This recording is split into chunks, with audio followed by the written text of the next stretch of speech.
Gaddis, the queen of talk radio, going where other journalists won't. As much as we say or think that we're being inclusive, the reality is we're not. Bridging the gap between communities and the nation. A voice for the people. The Mildred Gaddis Show is now live on 105.9 KISS. Here's an inspirational moment from Pastor Marvin L. Winans of Perfecting Church. Philippians 2:3 says, "Let nothing be done through strife or vainglory, but in lowliness of mind, let each esteem other better than themselves." Allow me to be blunt and say, it's not about you. Today's theme seems to be, it's all about me. And with that mentality, each man is left to fend for himself, which breeds a selfish and non-fulfilling existence. Your decision should not only benefit you, but your family, neighbors, and community, for we are our brother's keeper. In so doing, we will find true and meaningful success. It's not all about you, but it is all about us, which includes you. You've just heard an inspirational moment from Pastor Marvin L. Winans of Perfecting Church on the Mildred Gaddis Show.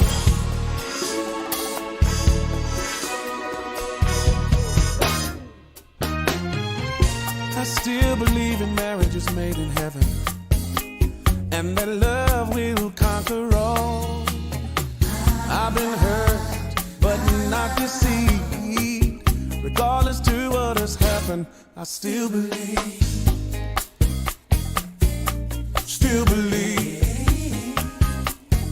The Mildred Gaddis Show is now live on 105.9 KISS.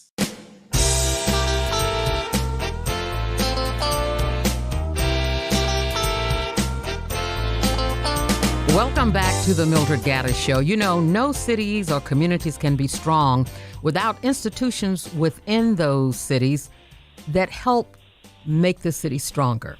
And one of those happens to be one that's been in the city for a long time, servicing the community. And we're talking about SHAR. And its leaders joining us this morning, Mr. Dwight Vaughter.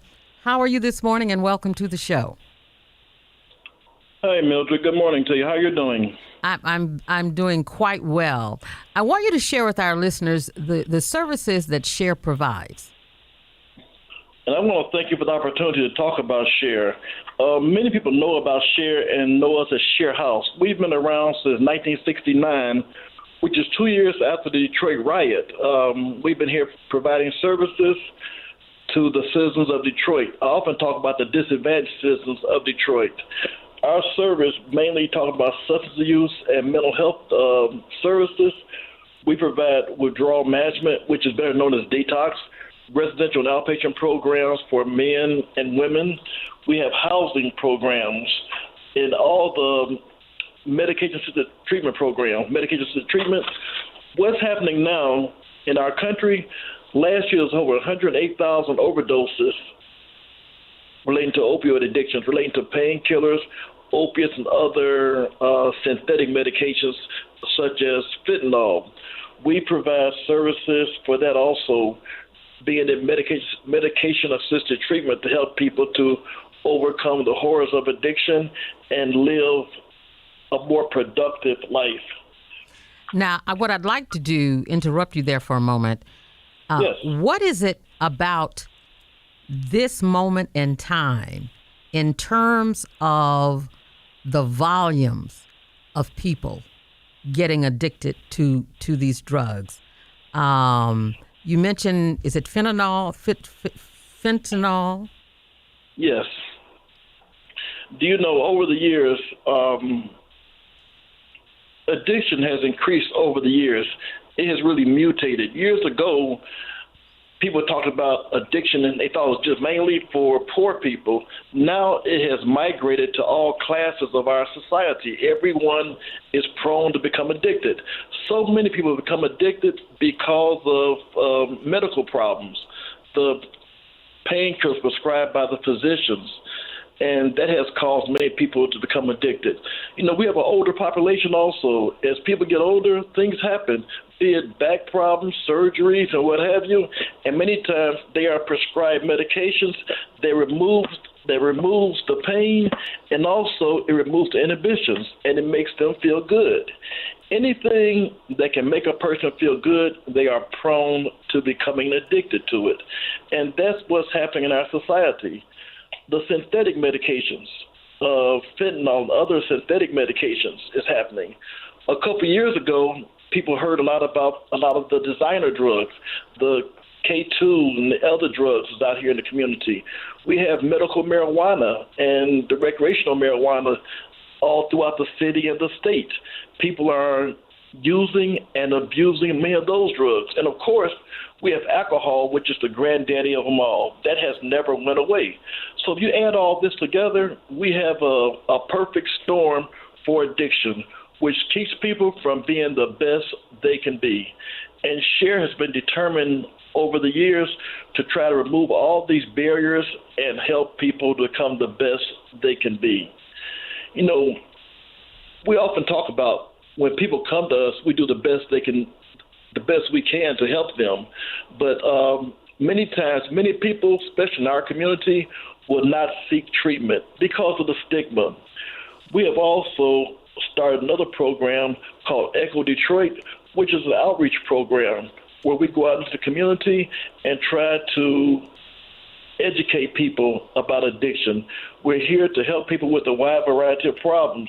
So often we help them not only with the alcohol and drug problems, but issues such as family and domestic issues, homelessness and housing insecurity. People have all kind of mental health problems, especially with this pandemic, anxiety, depression, feeling isolated, being suicidal. We help them with those issues, also health concerns. So we try to help them with a wide variety of problems. And another thing I want to focus on is that it is not only for the person with the problem, it's for the person who loved the person with the problem. I was taught years ago, there was the addicted and the afflicted. There's the person that has the drug use problem, and there's the person, and we all know those people who love that person with the drug use problem. They need help also.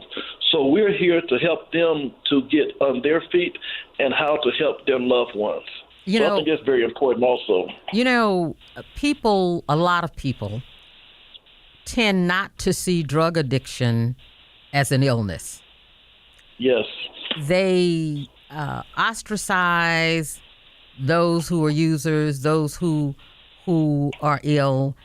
And because if you're a layperson and you don't understand that people who are addicted deserve, you feel that they deserve what they get because of the choices that they've made. You've mentioned the fact that some of this addiction is coming from medication. Yes. Whatever it takes to ease the pain. And most times people who begin on this road do not understand that if they spend a certain amount of time using these drugs, that it will become addicted to them. Of course, no one starts using knowing the road that it would take them down. Myself, I'm a person in long-term recovery, and yesterday I celebrated 38 years being clean and free from all mind and mood altering drugs. But neither parent of mine was addicted. My family was prone to addiction. Yet it happened to me, it happened to my sister, and many other people in our community because of accessibility and a variety of other issues. But I just thank God, and I thank God for the ability to be free from addiction. And it happened because people helped me. And that's why I try to stress, people help people. And that's why it's important to make the referrals to programs like SHARE and other programs that help people to get better. It's not about that they are a bad person. It's about that they have a condition, a disease called addiction that ends up taking over their life. You mentioned the fact that SHARE provides residential treatment. What's the roadmap? How do you get there? Okay. They can call our direct number at 313-894-8444, extension 2226 or 2218. They can also call D-Win. D-Win is Detroit Wayne Integrated Health Network, and their number is 800-241-4949. They fund us, and they are our partner in helping people to get better. They will make a referral for substance use, mental health disorders, 24 hours a day, 7 days a week, and they refer to SHARE as well as other programs. The thing I want people to know is help is available. You know, I want you to give us. I want you to give us that SHARE number again, please. Sure. 313-894-8444, extension 2226 or 2218 or 2233. They can also go to our website, www.shareinc.org, and that's SHARINC.org. There's no E when we say SHARE. It's really SHAR, SHAR. There's no E, but the E stands for excellence. It's silent. Got it. Yeah. So how do you get, a lot of us have seen these shows called Intervention. Yes. Where the family gets together in a hotel or in a room of the house, and they lead the drug user into a meeting that he's not expecting, he or she is not expecting. And what we've seen about this is that drug addiction is not discriminatory. Amen. Anybody, it can happen to anybody and everybody, and it doesn't matter what zip code you live in or what your W-2 looks like or your income tax return. People on all levels get addicted. So there's a mother and a grandmother listening to this show this morning who really wants to help their adult child who is addicted. How do they get it done? They're wringing their hands. They've tried over and over again, and it has not worked. How do they do it? What's the most effective way to get the user into treatment? I like to talk about love. The scripture talks about love covers a multitude of sins or faults. Mm-hmm. Love is the key. When you're intervening with the person, it's not about criticizing that person. It's not about confrontation. It's about calmly and factually addressing the person and couching it with love. Letting the person know, I love you. You are my son. You are my daughter. I love you. But these are the things that we are seeing, and we want to help you. And then you end it also letting them know again how much you love them and you want them to get help, and you give them the number, or you have it already prepared for them on where they can go. Love is the key. That's the ingredient. A lot of people talk about they had a praying grandmother, a praying mother, those things. That's love.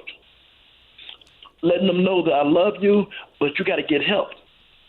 That's love. So do you put them? I remember a pro football player from Detroit whose friends put him in a car against his will, drove him to a facility, and, as I say, turned him in or checked him in. He didn't stay as long as he should have, but that was what they did. Is that an option? That's an option also. The thing about substance use treatment as well as mental health, you cannot make a person stay, but you can lead a horse to water, but you can't make them drink. But many times it's the preparatory work of getting the person there and let it take its place. That is so important. So what I hear you saying is you have to create a thirst within that horse to make him want to drink. Thank you. You got to make the environment ready for that person where they're ready to get help. I have a friend of mine who's an RN, and he kept using, and I advised his other friend and his wife to report him to the Health Professional Recovery Program. Therefore, as a condition for his license to be maintained, he has to get treatment and maintain recovery. That's some tough decisions, but it's better than the person dying, and then we go into the woulda, coulda, shoulda. Absolutely. This is tough. Absolutely. The same way, I have a lot of strong opinions because of what I've seen in life. This addiction is a life and death issue. And we cannot give it a Band-Aid approach and treat it like it's some small, simple problem. It's a major lifestyle problem, so we have to give it a major lifestyle solution or a focus. Got it. Can I sidetrack for a minute? Yes. The same way all this violence in Detroit and our other areas, you hear about people hurting people and killing people. Yes. People know these people that's doing these things, but so often they will not report their loved ones who they know is angry, is violent, etc. We must take a more aggressive stand about the things that's happening in our community, in our families. We must be responsible, and that's what I'm talking about, personal responsibility. For Juneteenth, SHARE and Echo Detroit, our outreach program, is hosting a Block Club extravaganza over at 1851 West Grand Boulevard. It's huge, and we've received support from all these different agencies, be it law enforcement, other human service agencies, the faith-based community, and many other individuals, as well as other entities, to support this event. Why is this important? The same way years ago, back in 1863, there was the Emancipation Proclamation, but many blacks, enslaved blacks in the southern states, did not know they were free until 2.5 years later. How this ties into what I'm talking about is that right now there's many people that's bound and enslaved with addiction, with mental health issues, with homelessness, housing insecurity, health problems, and there's resources available in this community, but so many times our people do not know about them. Well, our people perish for lack of knowledge. What I want to do, Mr. Vaughter, and I thank you so much for coming on the air with us this morning on the Mildred Gaddis Show, is give these numbers out to our listeners once again. The number at SHARE is 313-894-8444. Is that correct? That's correct. Okay. And the extensions, 22. there are 3 extensions, 2226, 2218, and 2233. Once again, that's 313-894-8444, extension 2226, 2218, or 2233. We're out of time, Mr. Dwight Vaughter. Is that T silent? Or is that T silent? Vaughter, just like daughter. Okay, all right. Thank you so much, sir, for talking with us this morning. And congratulations on the great work you all do over there at SHARE. We were over there, Marcus, with our sleeping bags. Yes, right. Right, yes, we did. You. We brought our sleeping bags for the homeless. So, and we'll be back over again. So thank you so much, sir. All right? No, thank you. Okay, bye-bye. Coming up next on the Mildred Gaddis Show, a young lady who we're introducing you all to some new friends this morning on the show, and we're going to have a couple of our old friends in the studio in just a couple of minutes. But we're going to introduce you to Miss Coffee Brown and what she's doing with weddings around Metro Detroit. So stay with us. I'm Mildred Gaddis. Join AARP and the Detroit Riverfront Conservancy for the Riverwalkers Summer Series every Tuesday and Thursday through August 25th at 8 a.m. Riverwalkers can take part in fitness classes, blood pressure screenings, and learn some of AARP's best-kept secrets. On June 14th, Ernestine Shepard, the oldest competitive female bodybuilder in the world, will lead walkers at 8:30 a.m. To register, go to aarp.org/MI. Hey Detroit, are you an entrepreneur looking to grow your business? Empowered by GoDaddy in partnership with Build Institute is hosting a free program that offers you all the tools you need to grow your small business. To see if you qualify, go to MasonMeansBusiness313.com. Would you like to share your small business story? I'd love to hear it. And what makes your business unique? You could be featured in an upcoming interview with me, Mason. Every business has a story. I want you to tell me about yours. Go to MasonMeansBusiness313.com to share your story today. Hey, this is Al. And this is Jimmy from A&B Motors at 12 and a half in Gratiot and Roseville and 2253 Dixie Highway in Waterford. Okay, so you've been driving around that old car, making your payments, and you want a new vehicle. You go to a dealership and they say you're upside down. That just means you owe more on the vehicle than it's worth. If you're upside down or over miles in your lease, see me and I'll get you out of your situation. And I'll put you in a 21, 20, or 19 with low miles and a warranty. Cousin Jimmy here. At A&B Motors, financing is never a problem. It only takes 3 minutes to get approved. Guaranteed. Whether you're upside down, over miles on your lease, or you just need a new great car, we can help. Call us today, 586-445-1600, or go to our website, abmotors.biz, to get approved. Guaranteed. That's abmotors.biz. Upside down, we can help. Call us today. I believe.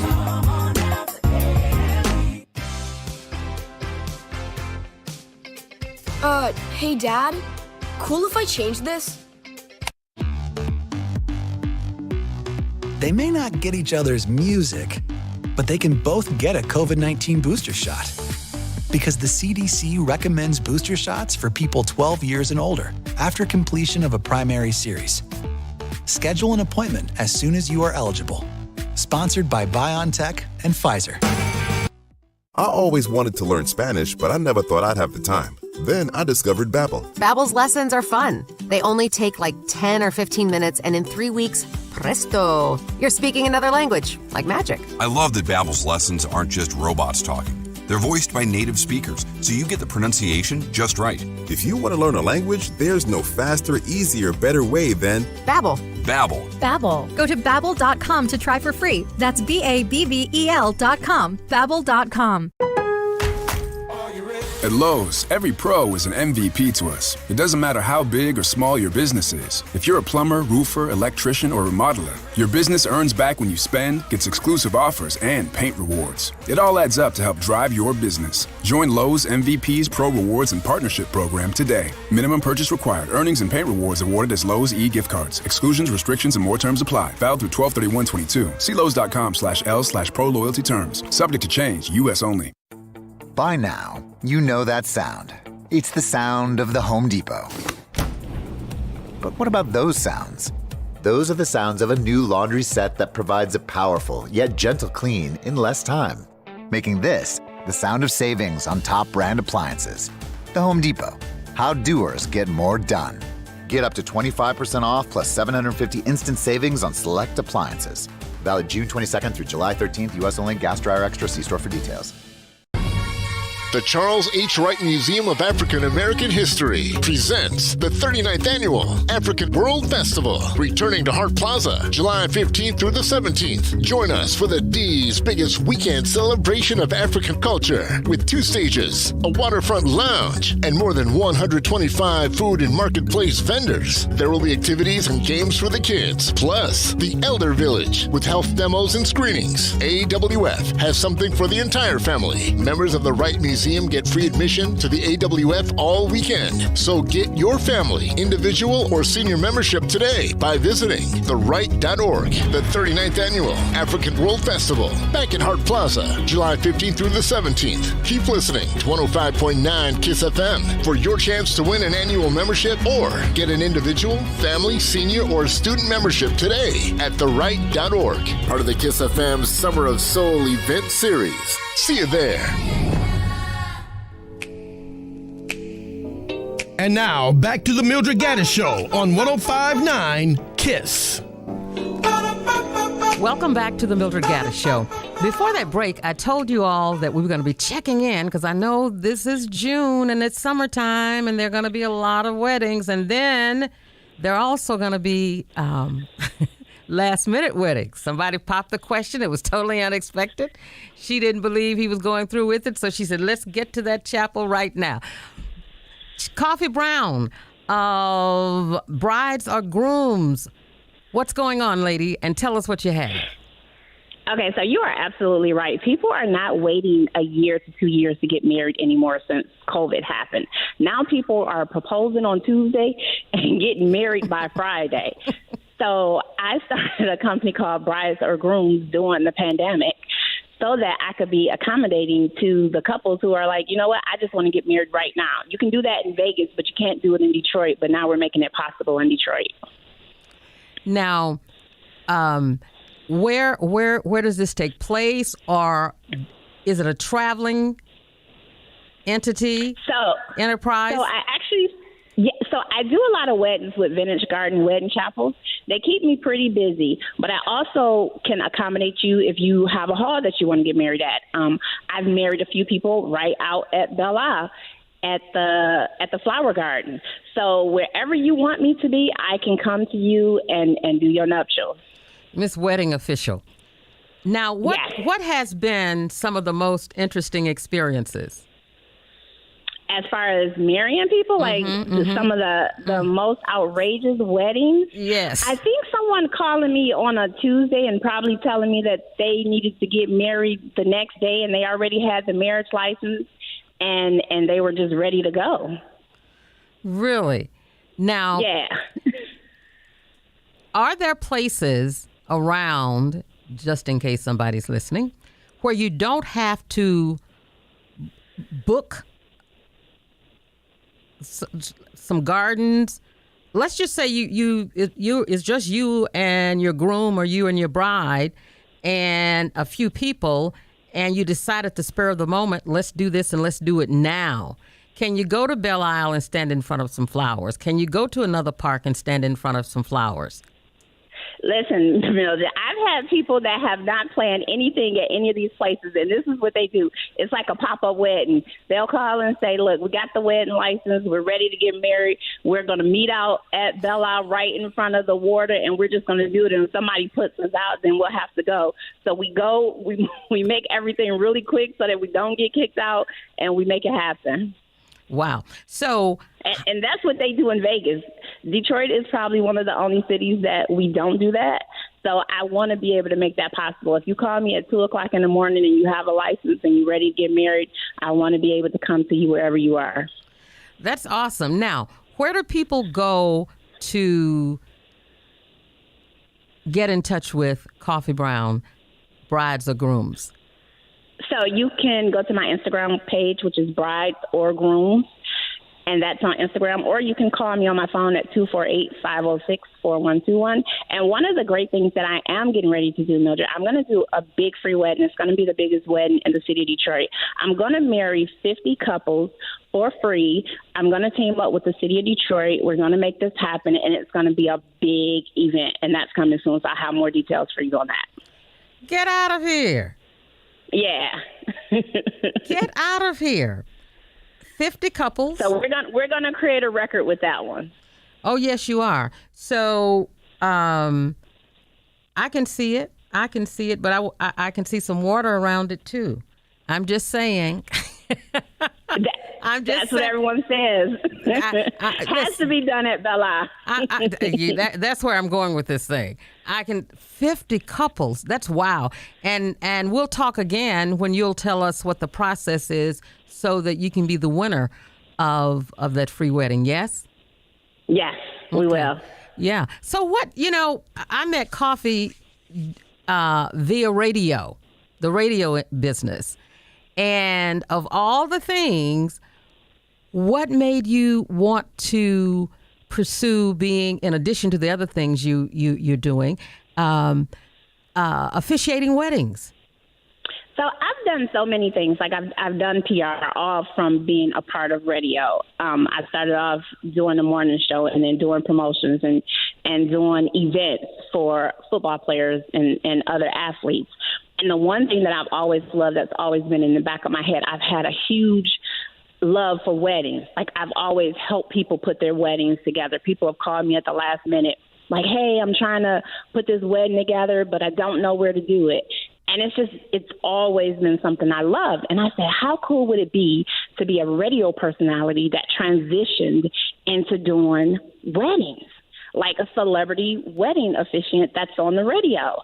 And I'm like, you know what? I've been thinking about this forever. And my husband was like, you got to do it because no one else is doing it. And that's where I'm at now. That's wonderful because you always want to get there first. You want to get there first. This is so interesting. It's really, really interesting. Are more people getting married these days?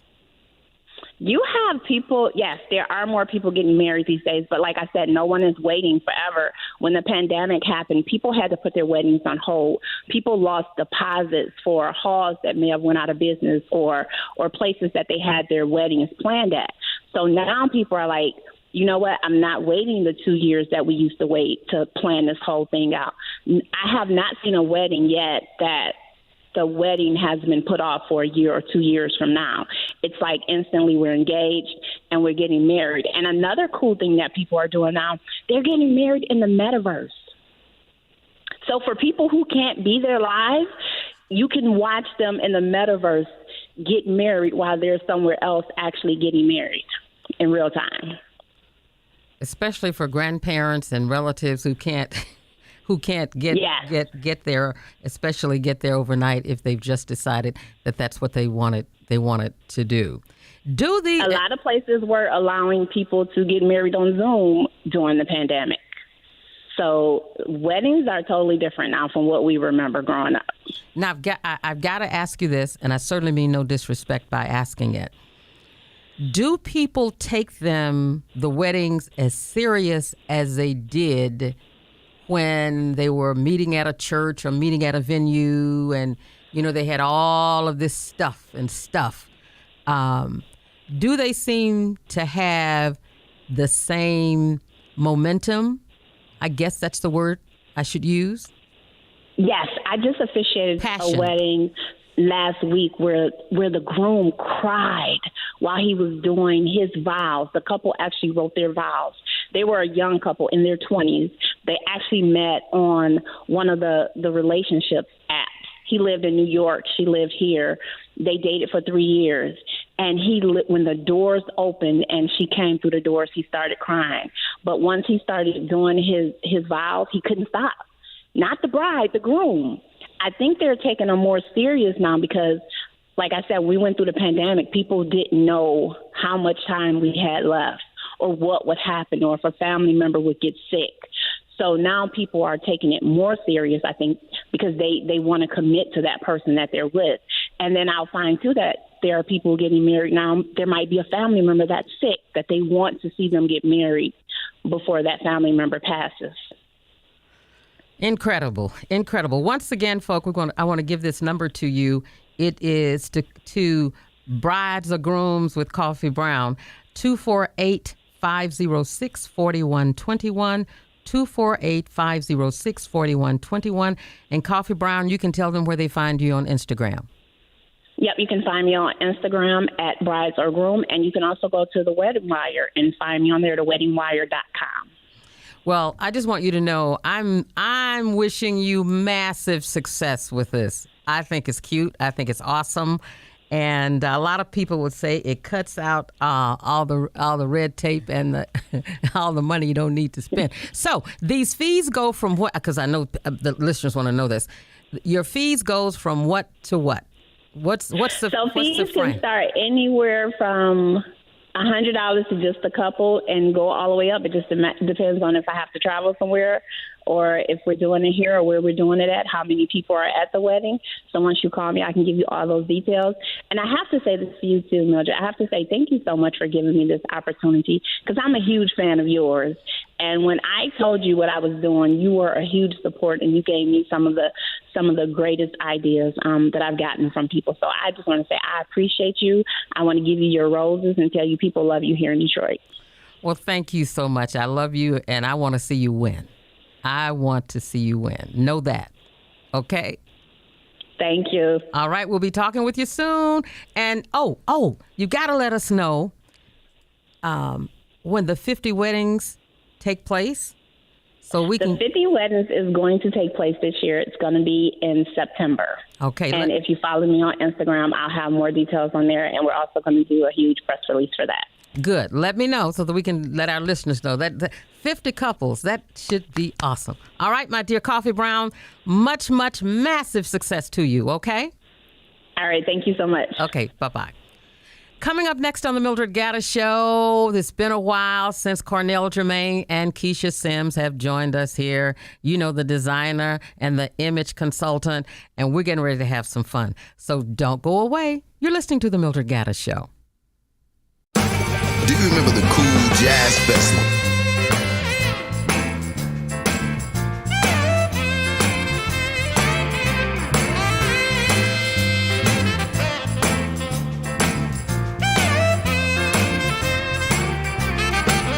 You walked right into my life when all I had was emptiness. Just one day of you being around, you filled me with such happiness. Ooh, you lift me up off the ground, yeah, my temperature's rising without me realizing. Ooh, I love the way you make me feel, so magical and yet so real. I love the way you make me feel so good. I never thought I could, yeah. Bless the day that you came around, 'cause with you came a sudden change. Without you, I'd been nowhere. I tell you, darling, life is strange. No one else can ever compare or ever try to take your place. Someone pinch me, keep me awake, 'cause the way that I'm feeling, I think I must be dreaming. Ooh, I love the way you make me feel, so magical and yet so real. And I love the way you make me feel so good. I never thought I could, yeah. Ooh, I love the way you make me feel, so magical and yet so real. And I love the way you make me feel so good. I never thought I could, yeah. Baby, baby, I love the way you make me feel. Ooh, baby, baby, I love the way you make me feel.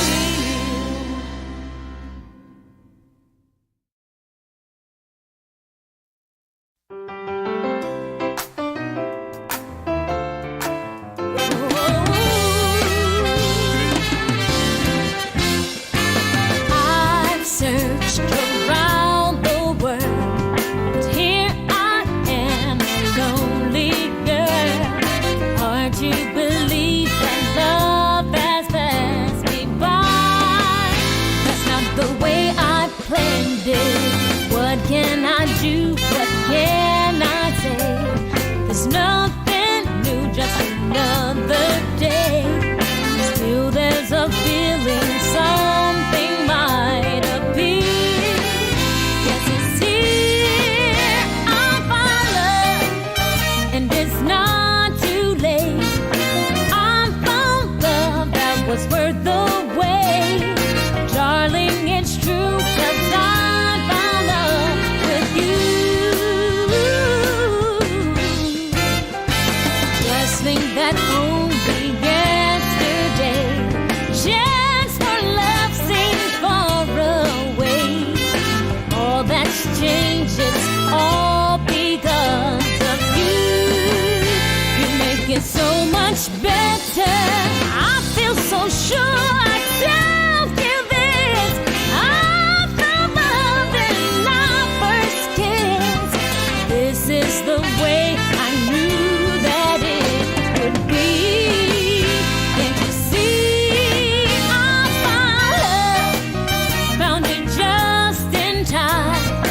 I found love, now it's mine, oh mine. Darling, it's true, 'cause I found love with you.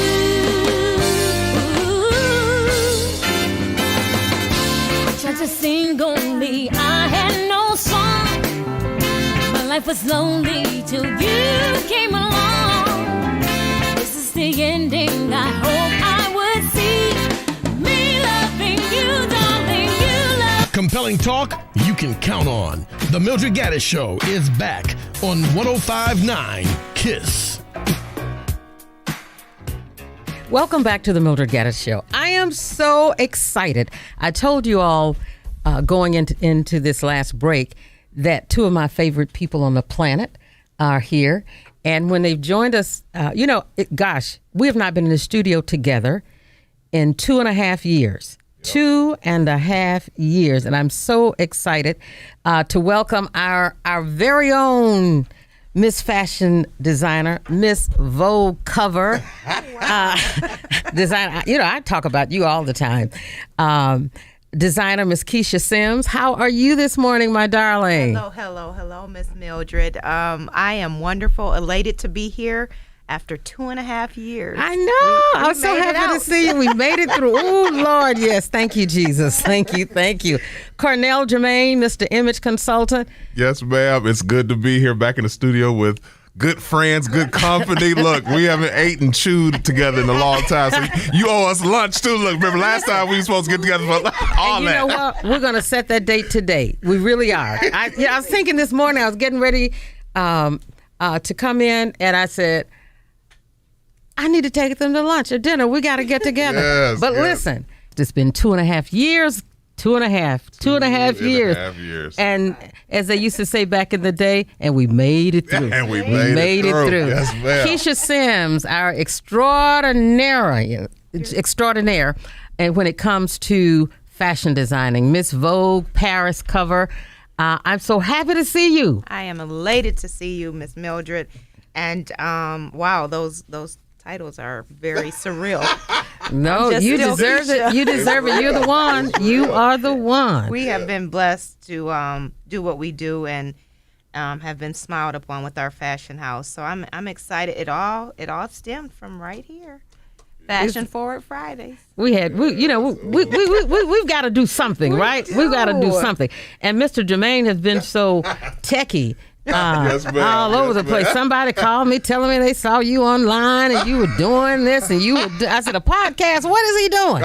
And he's talking this and he was doing that. Congratulations. Thank you, ma'am. It's always good to be here. Look, I learned from the best, the queen of media. Yes, this is my mother in media. I don't call her that because I know she feel like an auntie, but she really my mother in media. And I love Miss Mildred Gaddis. Anything she needs, she knows she can call me. I've got her back, so I'm happy to be here. That's with both of you. Yes. Kesha Sims, I have to tell you that I wore my duster and garb at Fellowship Chapel. I was not hosting, but moderating the homegoing services for Judge Adam Shakur. And I've got so many compliments, Kesha. Wow. And a male judge sent me a message through my girlfriend to tell me that I really looked not queenly. What's the word? Cornell. But anyway, anyway.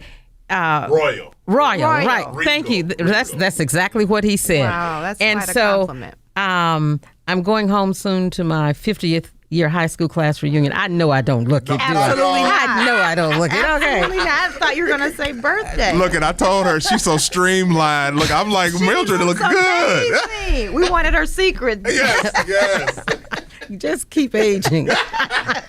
And your knees start saying, "Okay, girl, get it together." I'm already there. Because listen, Kesha, that pound cake out. Listen, I sneak a piece every now and then. Montez called me one day and she said, "Just open your front door." I left you something on the front porch.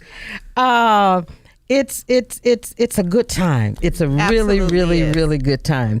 Before we get into fashion, we are going to talk about some imaging. Monique in Detroit, cutting up in it. But you know something, Kesha? I gotta say this. When I saw her, the girl looked good. She does look very good. I said, look at her. Look how she's wearing these heels. She's intentional about her styling, her health right about now, and it shows. It shows. I don't know if Daddy has a plan. Oh, my God. That wears me out.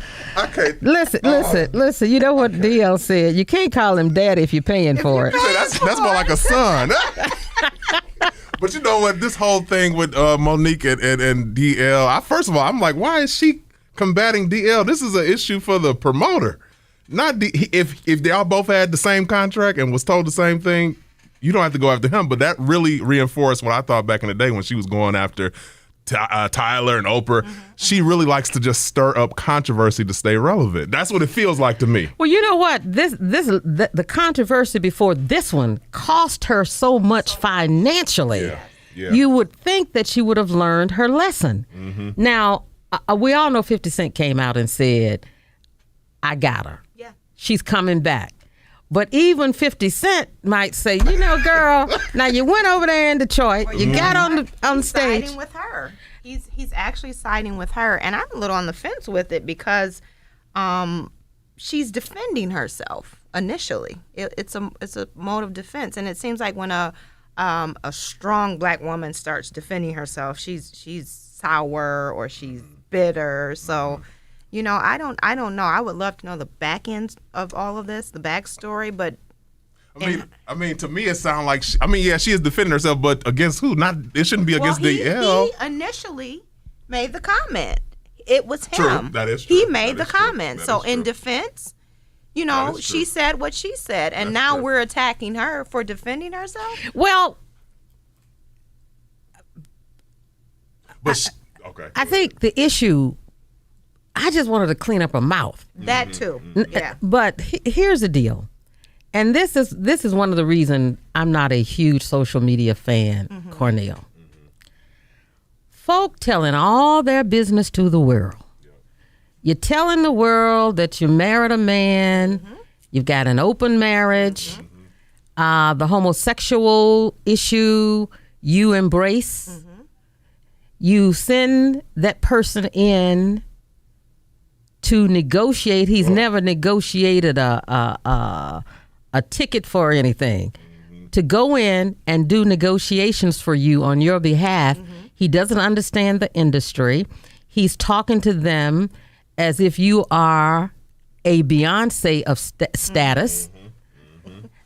I mean, that's who wrecked her career. Yeah, he's outbidding her. That's what a lot of them say. Yeah, and then you agree to go places and do things. I'm talking about the interview with Oprah.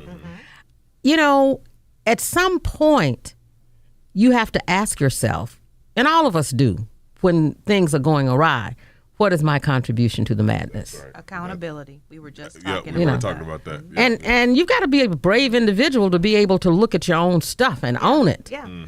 But whatever legitimacy she had, if there was any, she destroyed it with what was coming out of her mouth and the way she was saying it. But I understand what you're saying, Kesha, about her defending herself, because he did post about the headlining issue, and he was the first to speak about that. Correct. But at the night of the show, she had talked so slanderous and about him on stage just before he was supposed to do his set. Yeah. And so she talked about his wife. His wife, everybody. How do you talk about somebody's family? Family members are off limits. Absolutely. Now, unless you fighting with with an Eddie Murphy or somebody who has a sibling in the business. Correct. In the business. Correct. And then it has to be legitimate. Yes. If that person has harmed you or done something to you or was involved in anything. Like Chris Rock and his brother. Yes. He made a statement in defense of his brother. I liked that. Yes, I loved it. I liked Then I tell your daddy we liked it. He liked it too. But why not just go to DL? What? See, she don't want that because she still has to. See, DL you got to remind, she's still trying to maintain her footings in the industry. She's not really well received as she used to be, maybe in the early 2000s. So she got to make the noise so that she can rally all these people to get behind her in order to hopefully make some kind of movement. Now, I'm not saying wrong kind of noise. Yeah. And I get the fighting for women, black women in the industry. I get that, and I support that.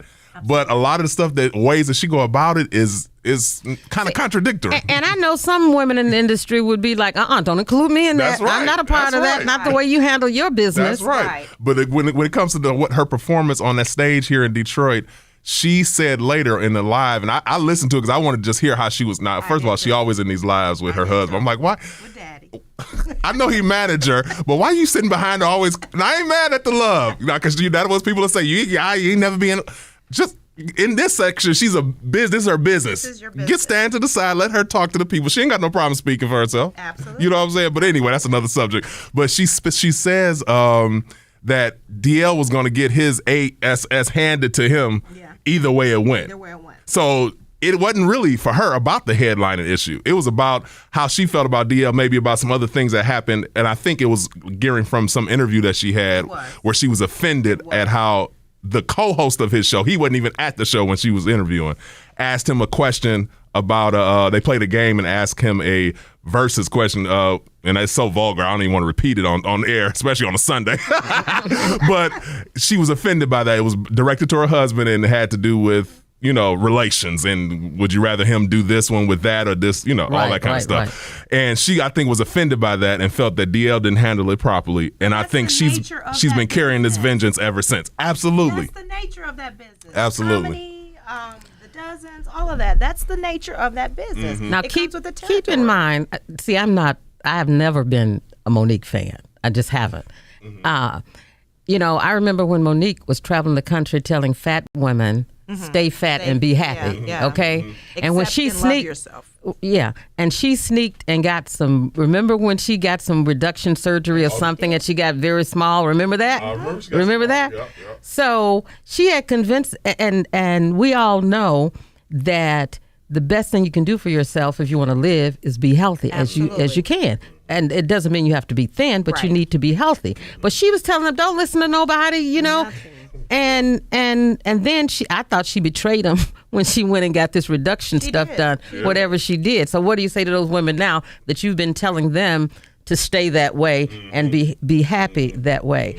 But the vulgarity that came out of her mouth was unbelievable. And I'm thinking, oh my goodness, this was your first chance back to get into the stream and get in the game, and listen at you. And I gotta say, Mildred, you say you're not a Monique fan. I think she's funny, and I enjoy her in movies and stuff. So I was still in support of her after even all the issues back with Netflix and all that. Absolutely. I mean, I still would go see her movies and watch her shows because I think she's funny. But when this came out and I saw how she displayed herself on stage, I was excited to see that she was on this platform. You know what I mean? Major market, Fox Theater with another major comedian.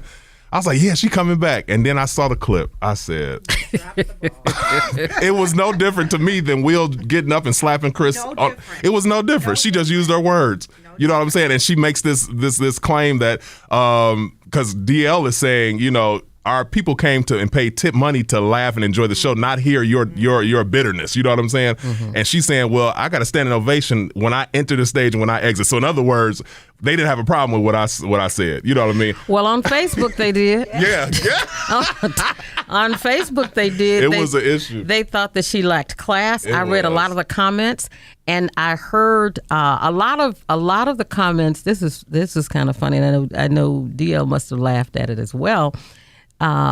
Saying they didn't know the DL was so intellectual. Yeah, DL was brilliant. Okay. Yep. Did you see some of those comments? They were saying, oh my goodness, and he did it without one word of profanity. Yep. He's a brilliant man. Really is a heavy he hitter. is. But when she went wrong is when she dragged his daughter into the scenario.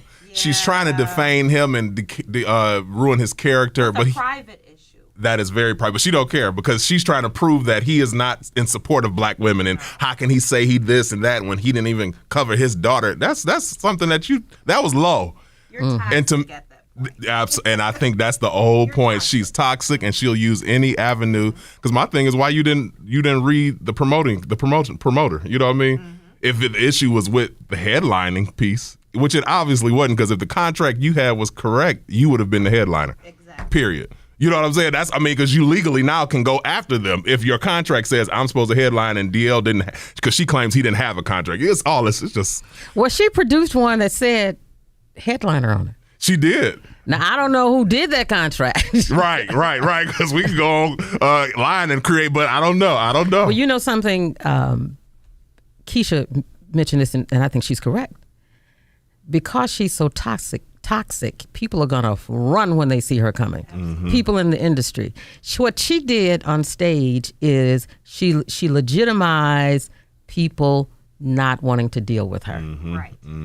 Yep. In all of these corners, because I thought that they had a meeting on the bridge, if you will, and that bridge was coming back together. Yeah. And her hitting the road and being a part of this show was sort of the kickoff of that. That was what I thought. Mm-hmm. And I had heard that some folk had had some conversations, and they were willing to embrace her again. To embrace her again and heal the stuff that. But after that, she really showed herself, and I think, and everybody's saying it. It's hard to say, and you don't want to dig into nobody's marriage, but I think he has fed her, and which is good, build her up, and made her think and really don't understand that what she did 20 years ago has no merit now. You can't talk about I opened up, and this is her big. I closed for the king. I was the headline for the Queens of Comedy. Why am I closed for? I'm gonna open up for you, and you was only the Kings and Queens of Comedy. How long ago was that? How long? This generation don't even know what that is. They ain't even seen that. I'm going to tell you this, and part of the problem is this. And Kesha is a woman, and I'm a woman, and I'm much older than Kesha. And I've seen them come, and I've seen them go. When you marry someone who is not on your level in terms of professionalism, in terms of the discipline that you're in. Love them. You don't send them out to handle your business. You really don't send them out to handle your business. You don't. Okay? Powerful men, rich, wealthy, powerful men, who do they handle? Who handles their business for them? They don't. They got their wife. You don't see my husband sitting here today. Toting her around.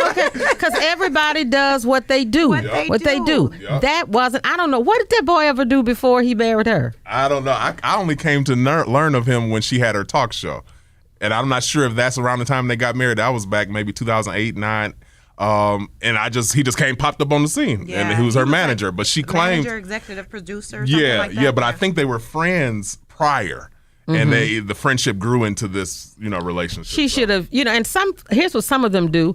They just hire that if that person has to be a part of what you're doing. Right. They hire them, put them wherever they need to be, out of the way, so that Same thing with Wendy Williams.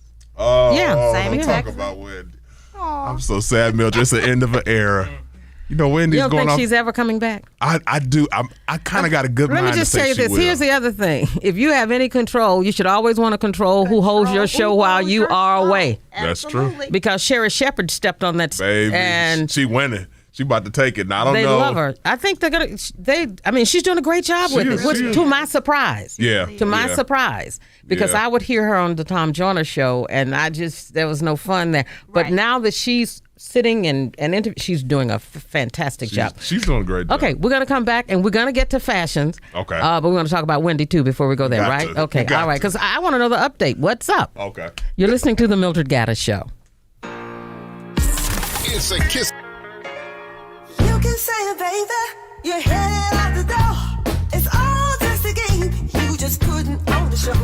Ain't got a thing to tell me. I don't already know. You can tell the stories. I don't want to hear no more.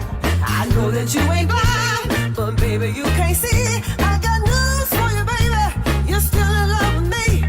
I'm telling you the truth, baby. Ain't you heard the news? You're still in love. You're still in love. You're still in love with me. I got news for you, baby. I got news for you, baby. You're still in love, you're still in love, you're still in love with me. You're still in love, you're still in love, you're still in love with me. Say about a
dance together.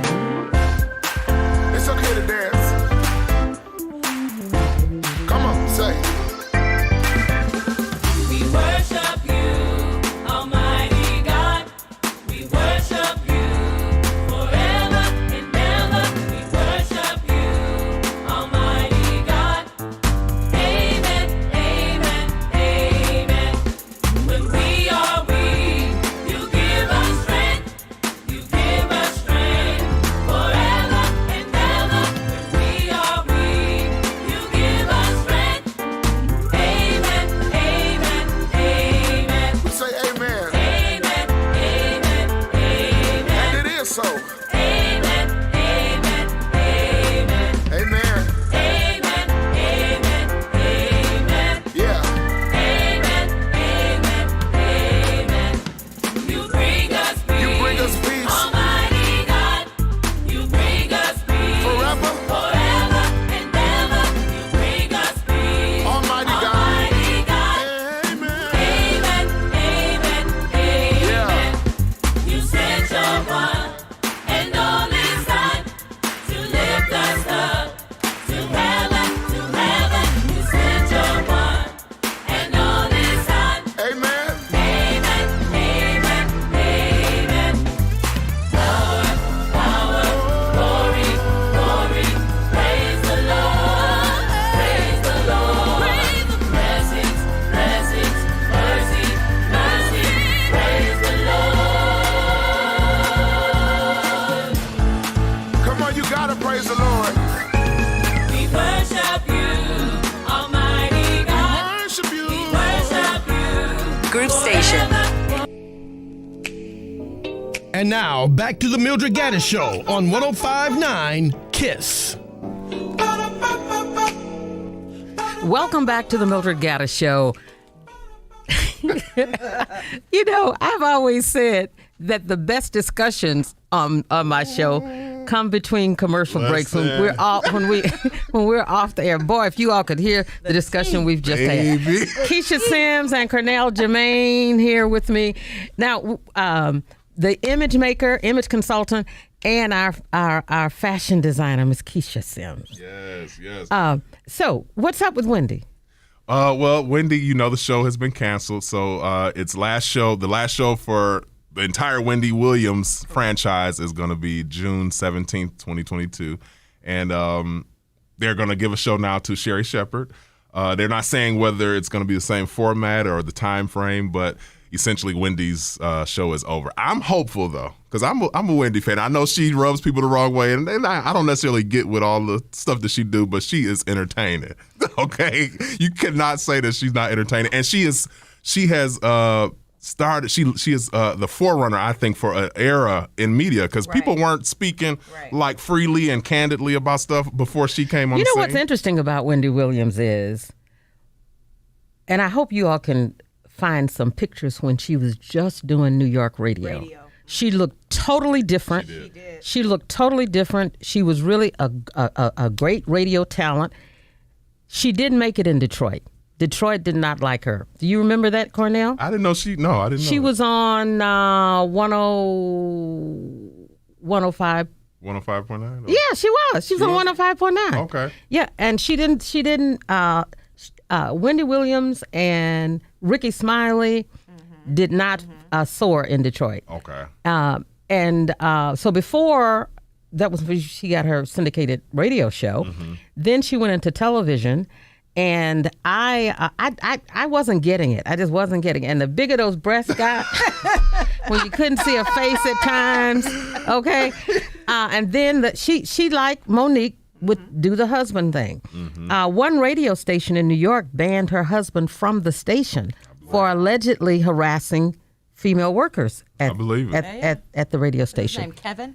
Yeah. And so, you know, the publicity of how she handled him with her television piece, and he's messing with the producers and just, you know, insulting people.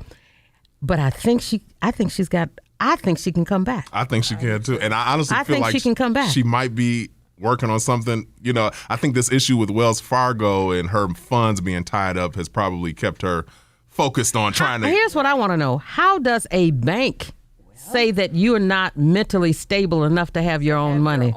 How does a bank do that? Yeah, it must be somewhere in her contract. Now, remember when Natalie Cole started using drugs and her mother went to court to become an overseer of her account with this, that wasn't the word, but until she became healthy again. I was familiar with that.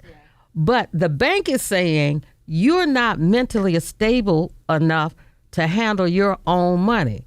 Wow. How can a bank do that? I don't know. There's got to be some sort of clause somewhere contractually. Yeah. That is. But they're holding your money. And maybe maybe it has to do with her whoever her financial overseer or advisor is. Maybe they put something in place years. I don't know, but it's got to be something because otherwise they couldn't do Banks can't hold your money. Yeah. So I'd be curious as to see how they're legitimately doing that, and they're doing it, so I don't guess the bank would be breaking the law. I don't know. Yeah, I don't think so. But I think for one of my clients who's in banking, she explained it out. And I guess when you get to certain statuses in finance, they can, if they feel there's a threat or something happening, they can make sure that your livelihood is taken care of. So they probably pay all her bills and make sure her bills are paid, but they don't give her access. So like she can't go and withdraw $50,000. Right. Okay. But they make sure everything is taken care of. And I think what she wants is full access. So if I want to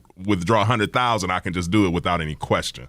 You know what I mean? So there could be some clause in her contract that keeps that protected. How much of what's wrong with Wendy Williams from your perspective is really legitimate health issues? Because somehow it seems as if the drugs and the this and the that and all of this, and it's a lot to carry. It's certainly a lot to carry. But I think that if she gets her head together, she can come back. She can make a comeback, and her fans are waiting with bated breath because they're trying to petition for a blackout for this final season or this final week of the show. They don't, the diehard Wendy fans, they're online saying don't watch the show, or pretty much they don't want to give the ratings to the show for this finale season. Now that's the way I want you all to act when I leave, okay? We'll be in charge of it. That's right. Hashtag. Shut the station down. now that's love. That is love. That is really love. Okay, Mac, I'm just joking. I'm talking Mac is the VP of the station. I'm just joking, Mac. Just, my only question is, and I've not had this problem before, when my time comes and if it's not my choice, just let me record a goodbye. Yeah. Don't just, let me thank the folk who've been good, and let me thank you for allowing me.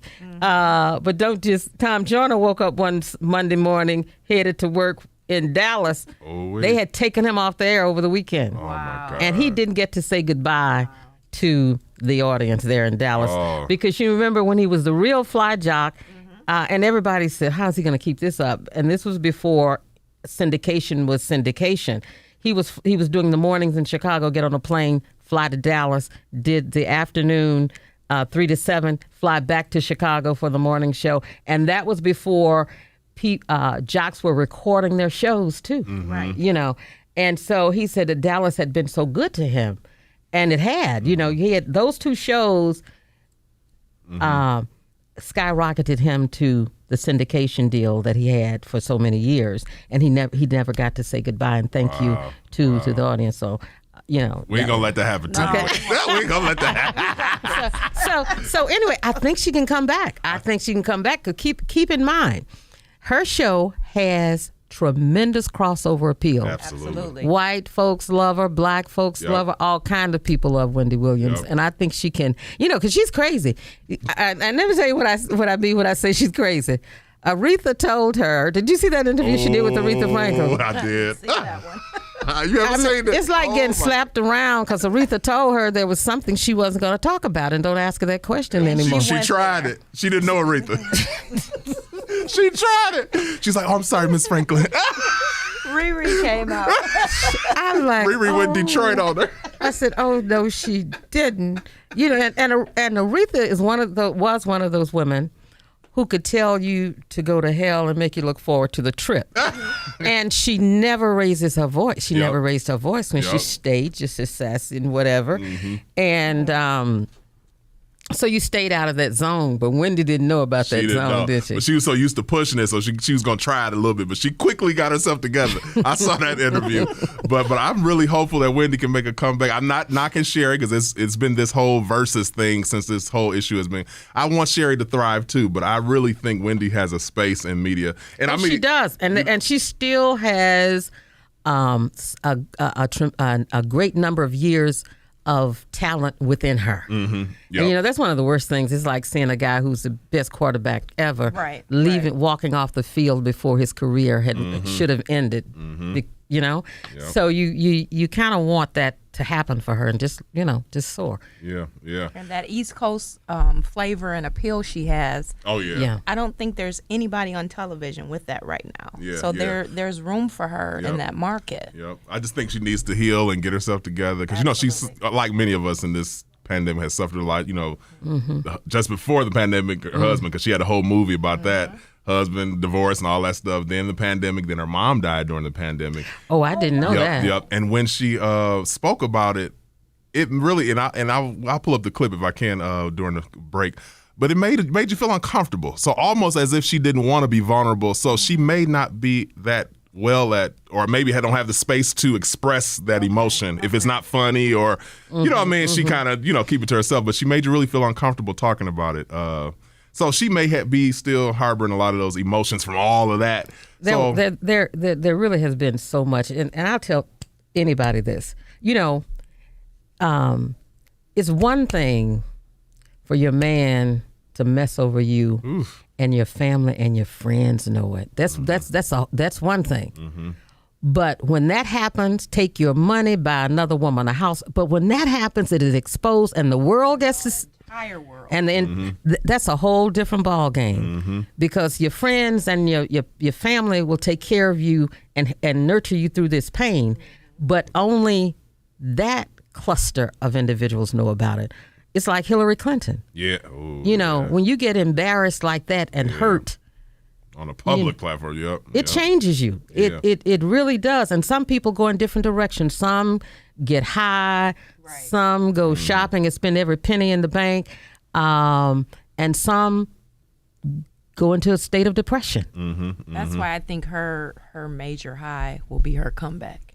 It's going to be her comeback. Well, she was seen, and I don't know what event it was, but she was seen during the Met Gala. So she's out and about in New York. But whether she's working or not yet, I know she's preparing. I know in her heart something's brewing. Something's brewing. And she's the kind that's going to just put all the pieces together and just hit you. You know what I mean? She ain't going to talk you to death. You know what I mean? Which I love about her. You don't see her coming. You don't see her coming.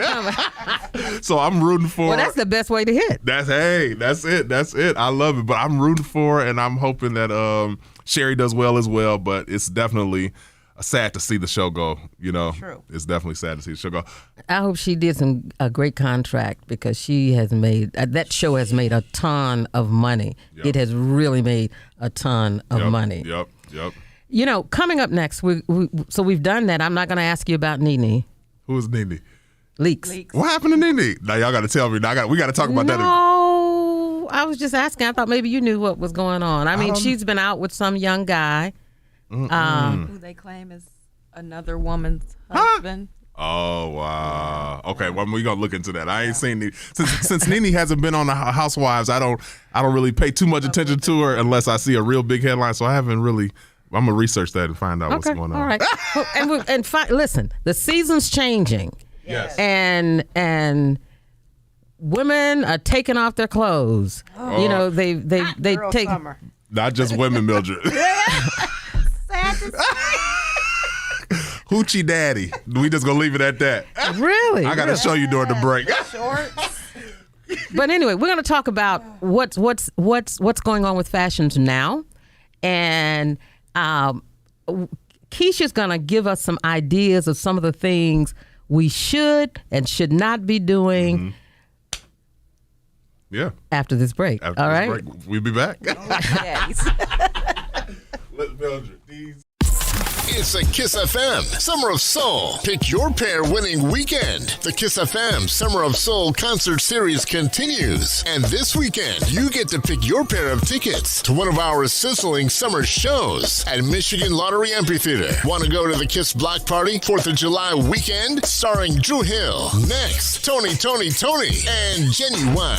Or would you rather see the best of Bad Boy? August 21st with Lil' Kim, Mace, 112, and The Lox. You decide. Just listen at 20 after the hour for the keyword to text. Then text the word to 313-568-1059. Pick your pair. The Kiss Block Party. The best of Bad Boy. All part of the Kiss FM Summer Soul Concert Series. Powered by New Day Entertainment, Budweiser, and Detroit's Summer Soul Station. 105.9 Kiss FM. Michigan's primary election is on August.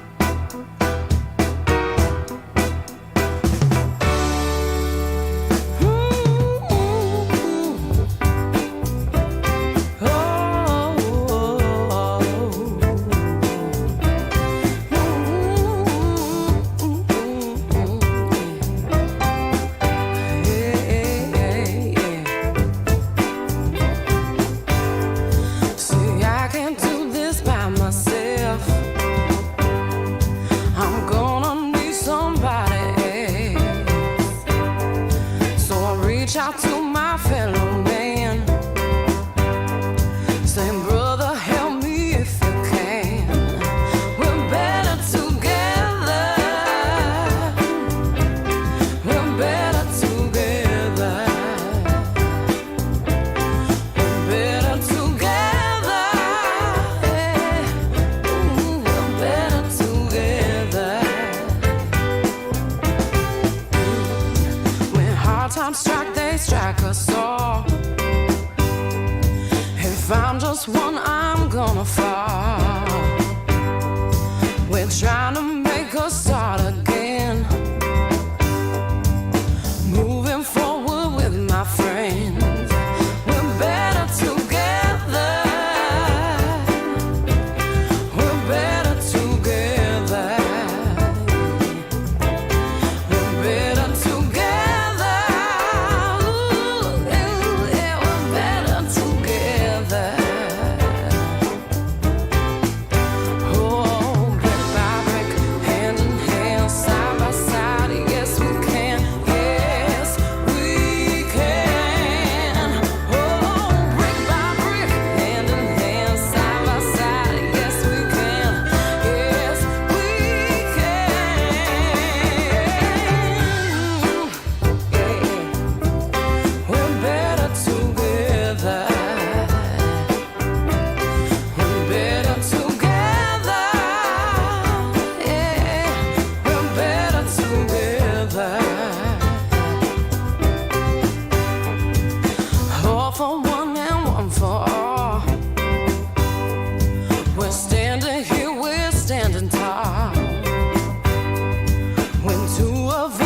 Twice as easy.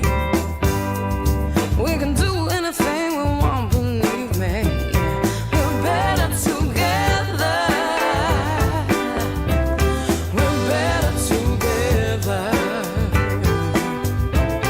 We're better together. Ooh, we're better together. Oh, brick by brick, hand in hand, side by side, yes we can, yes we can. Yeah, brick by brick, hand in hand, side by side, yes we can, yes we can.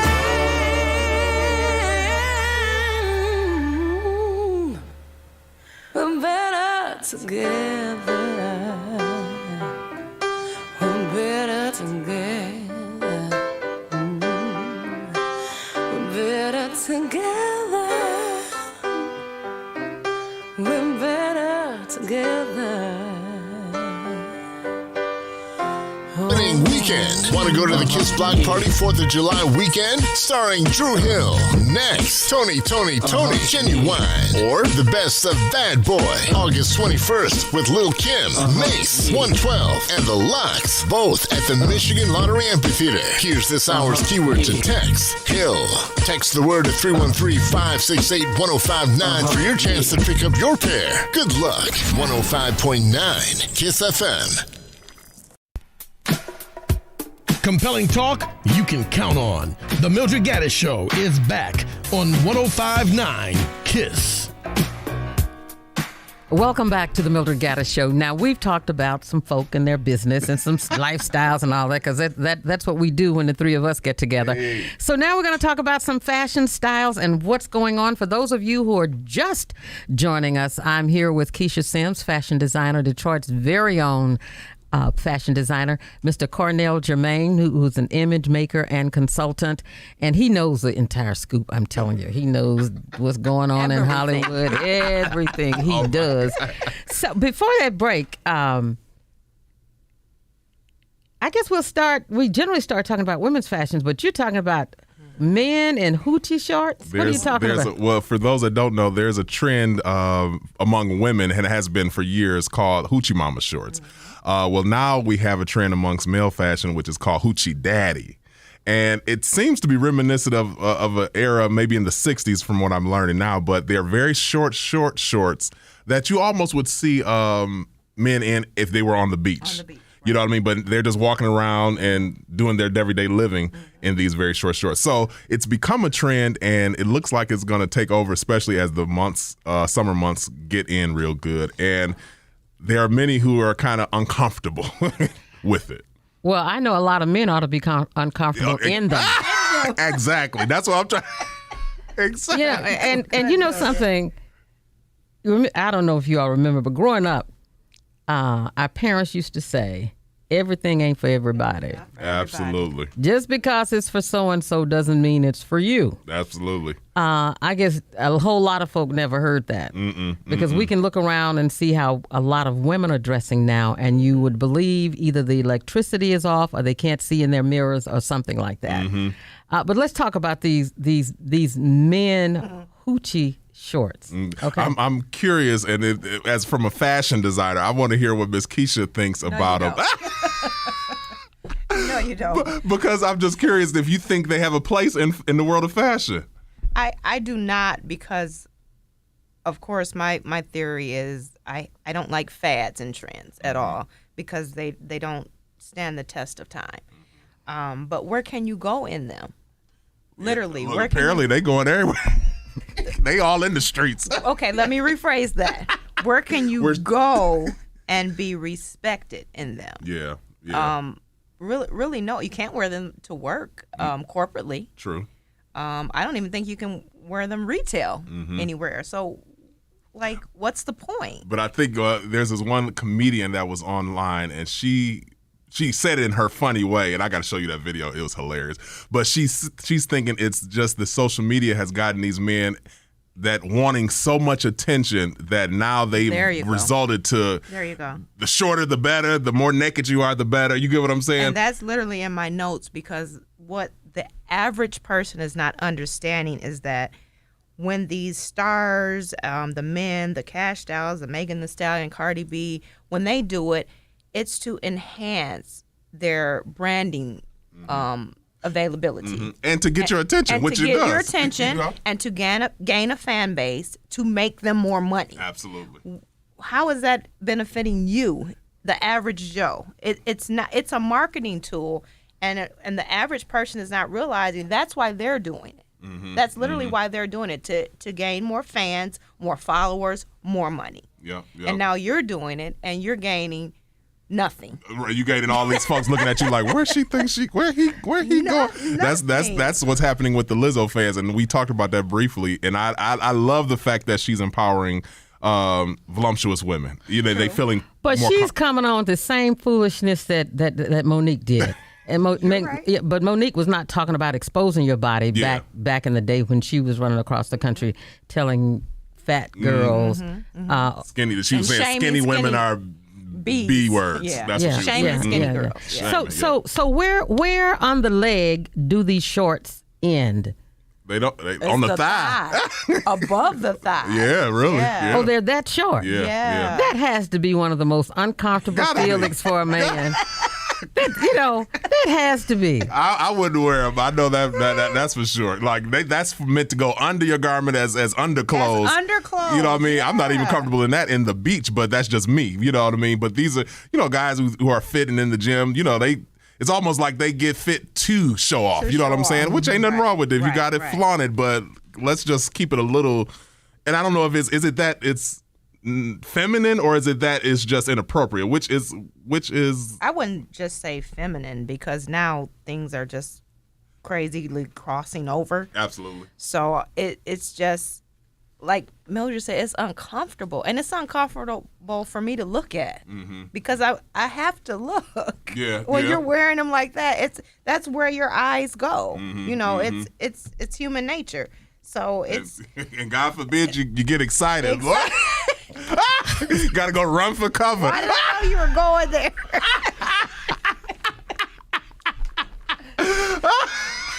Got to run for cover, Lord.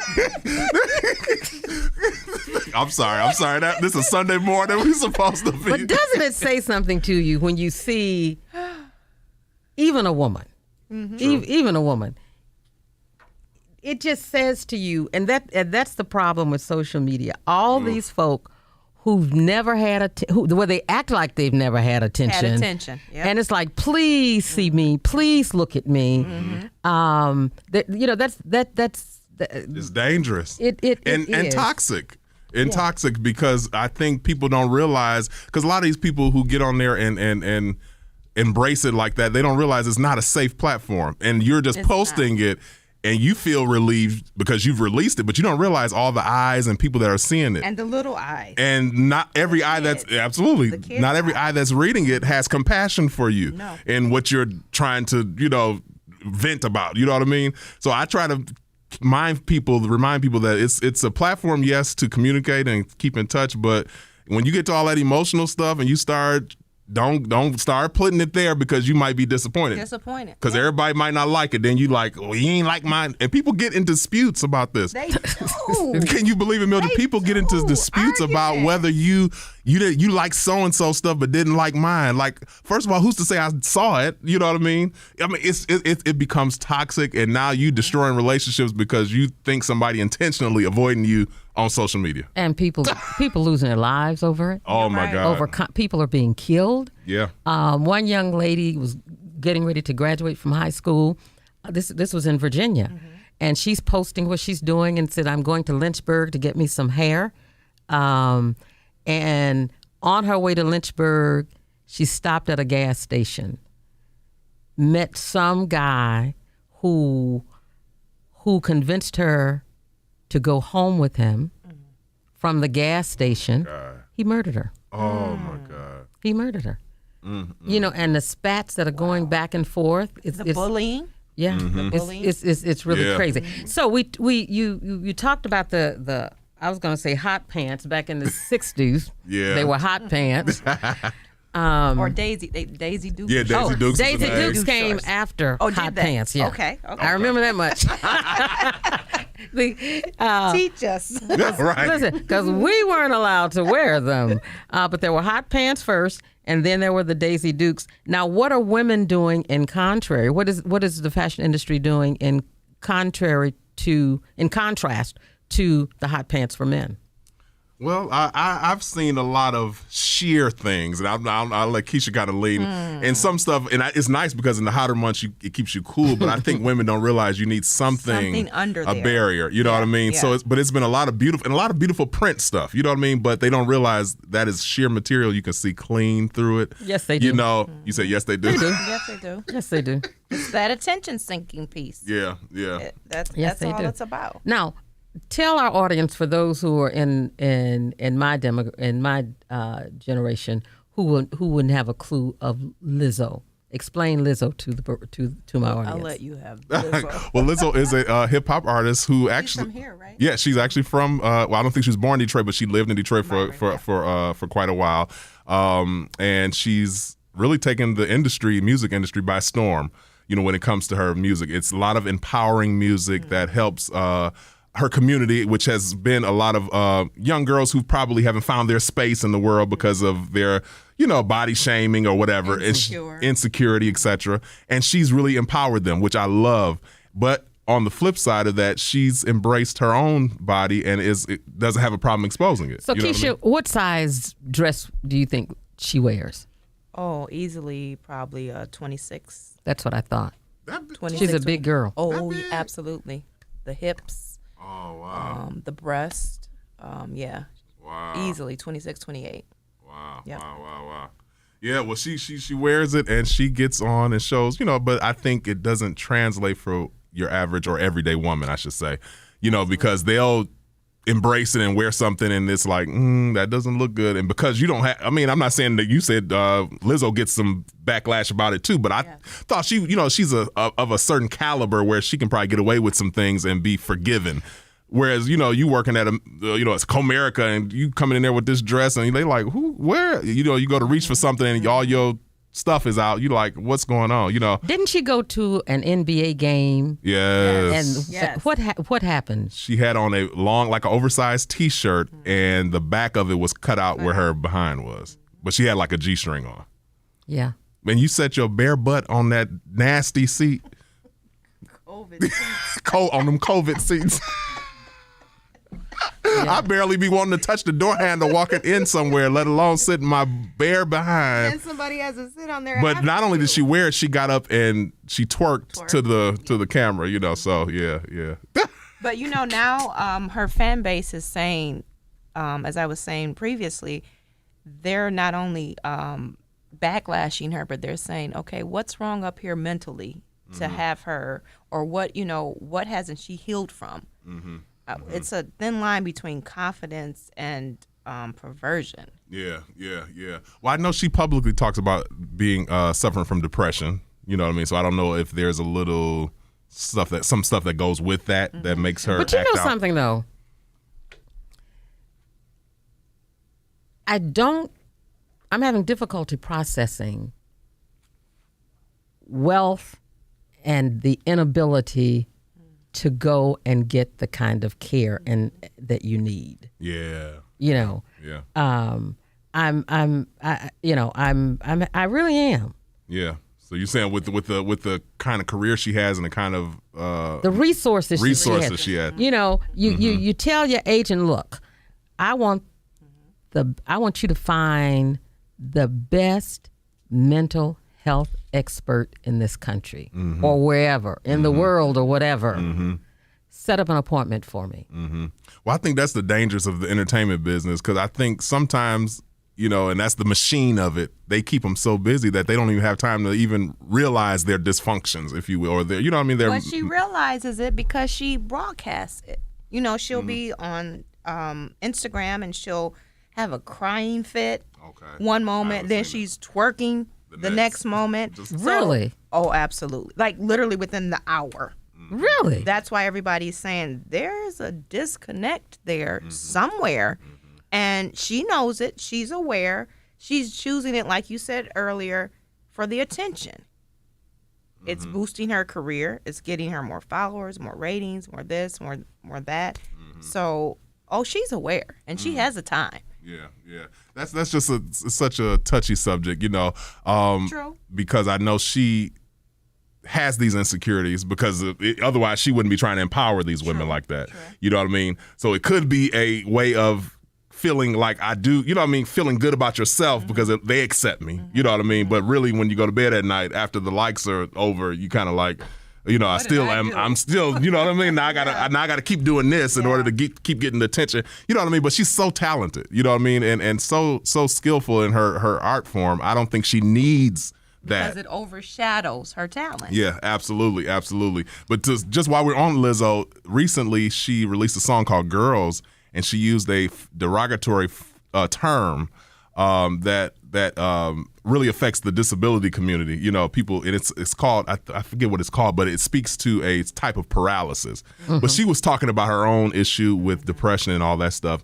But the song came out, and I guess people in that community, you know, were outraged, and they brought it to her attention. And she quickly, to her defense, spoke about it and said that she would re-record the song and remove the word out of it, the derogatory term. Obviously, she said when she wrote it, she used it to talk about her depression and things that she had been through, but she didn't realize how it affected, you know, this community. So she has this empathy, and she understands her community and her fan base, and she was quick to respond, and I want to give her kudos for that, because there are many people who it kind of led to a question of, and I was glad that she responded in the way, but it led me to a question, because it kind of made me feel like, well, she didn't mean it in that way, but are we as a society becoming hypersensitive where we can't even allow the art, like comedians and artists, to express themselves? Now, granted, there are some words that are just flat out derogatory you don't use, but I mean, some of them they still use, like the N word, you know what I mean? But are we putting a lot of pressure on these artists to succumb, or have they gone too far? I guess that's the question I want to ask. Have they really gone too far, or are we just really hypersensitive in this society? And that's the same issue with Dave Chappelle. Yeah. So that, you know what, you have a point there. Yeah. Is artistry not artistry anymore? Right. Because some of the stuff, well, you talk about Dave Chappelle, what's my boy, Richard Pryor said, you know what I'm saying, they would slay him today, you know. But I'm saying, like, I think we just a little too touchy, not to speak against the disability issue or the term you that know, she used. Some things are off limits. True. Some things are off limits, and you know, Chris Rock. Mm-hmm. Chris Rock can do comedy and not use one single curse word or use the N word. You can look at some old stuff. Yep. He can. Yep. But there are other artists who can't do clean comedy. Yeah. They need to use profanity. Yep. I mean, that's the only thing that keeps them in the. That's mostly what keeps them in the game, is the way that they use profanity. Yeah, there's some things that are off limits. True. And I think people have what we tend to forget sometimes is with our gifts comes responsibility. True. Comes responsibility. And there have been some great comics who did it without using profanity. They were geniuses. I mean, they were creative. I mean, it was the air that they breathed. I mean, it was so much of who they were. They had the gift.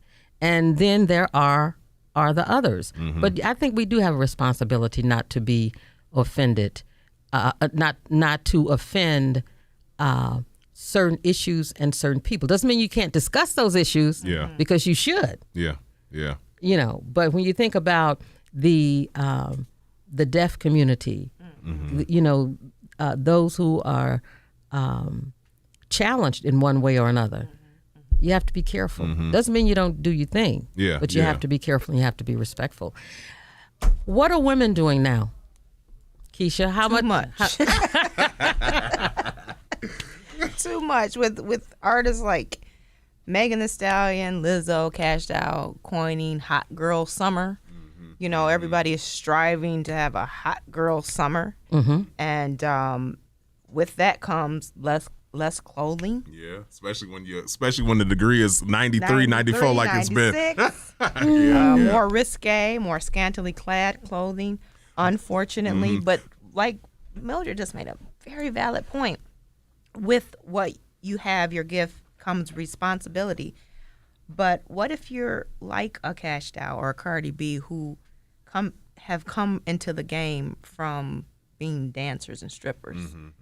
I mean, that's what they know. Yeah. You know, so they're bringing into their artistry who they have been, what they know, and following suit. So, and sometimes, to their defense, and what people don't know, sometimes it's the machine that wants to make this is because a lot of times they come to these artists and say, hey, you got to look like this, we got to do this.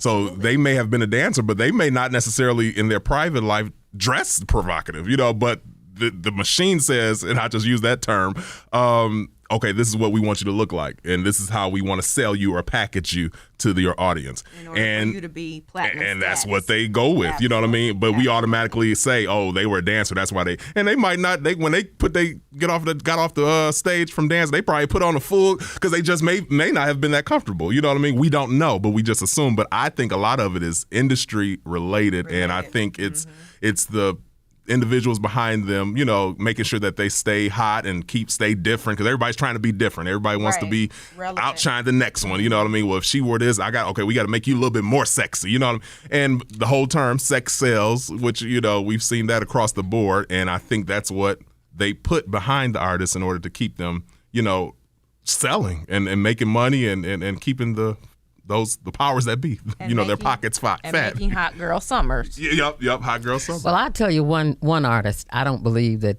they could convince her under any circumstances to come out and disrobe. Disrobe. I think, and what was that? That's the baddest girl, Mary J. Blige. Oh yeah. Well, she loved. She's always a lady. She love her. And that's what I want to say. She love her. She love her a little short now. Yeah. But she's always does it classy. And that's what the point I wanted to make is you can be a little, and the old rule used to be, you know, if you show your legs, you keep your cleavage covered. If you show a little cleavage, you know, kind of cover up. You don't show the skin everywhere. You know what I mean? And that's actually on my notes, Cornell. There, even with the shorts, the women are wearing the shorts. But there's one makeup artist I follow on Instagram, Makeup Shayla. She loves a short. She has a nice average black woman body, but she'll throw on the baddest blazer, and it just brings it all into play. It's a look. Then it becomes fashion. Yes, and that's the fine line. That's the fine line. Something's going on with these blazers. Yeah. Because I noticed, you look across the country, the networks, a lot of the women in the studios are wearing their blazers. They're coming back. They are glad I saved mine. And they look good. But you mentioned something, and I just want to put this on the table. You mentioned something about the young lady. You said her size. Are we more accepting if a person is of a certain size, if they wear something a little more revealing versus somebody that's not, as a society, I would say? We are, and it's just human nature. Yes. Like Mildred said earlier, everything is not for everybody. But I think that's what many people fight against, because they feel like, why can y'all accept her in it, and because she a size 2, but not me, and I'm a 22. You know something? It looks better. You know what I was getting ready to say? Some things just aren't pleasing to the eyes. They're just not. Okay. Some things just aren't pleasing to the eyes. I want to see all that. No, absolutely not. I was going in Kroger, and this woman got out of her car, and she must have been about a size 18, between 18 and a 20. She had on some leggings, and they weren't cheap, though. They weren't cheap black leggings. Them kind, you know them. Okay, stop. Those beauty you can supply. see the color, the imprint. But here's the deal: they weren't cheap, but they must have been smaller than they should have been. And she was fair skinned, and the leggings were black. She bends over, and she's got her son with her, like about a 6-year-old. She had no underwear on. Okay. And that's a choice a lot of women are making, unfortunately. And you could see everything. Wow. Everything. Wow. And when you get a certain size, even if you're going to wear leggings, you need to wear a top that comes down over your behind. That's right. That's the rule of thumb. That's right. Okay. You wear the leggings, you wear something that covers your rear. And it's not happening. You said her not having no undergarments. I just want to say shout out to the moms and grandmamas who made you wear underwear, slips, t-shirt. I still wear a t-shirt this day, and I'm uncomfortable if I don't have one on.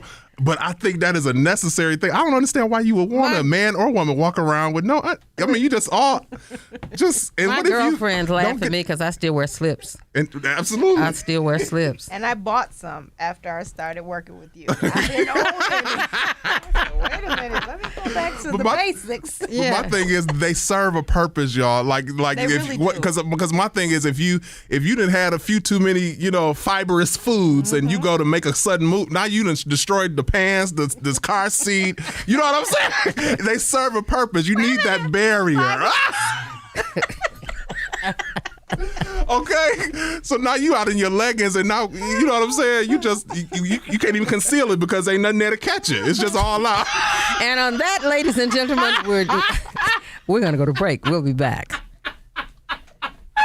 It's a Kiss FM Summer of Soul. Pick your pair winning.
drive 1,000 miles to see you.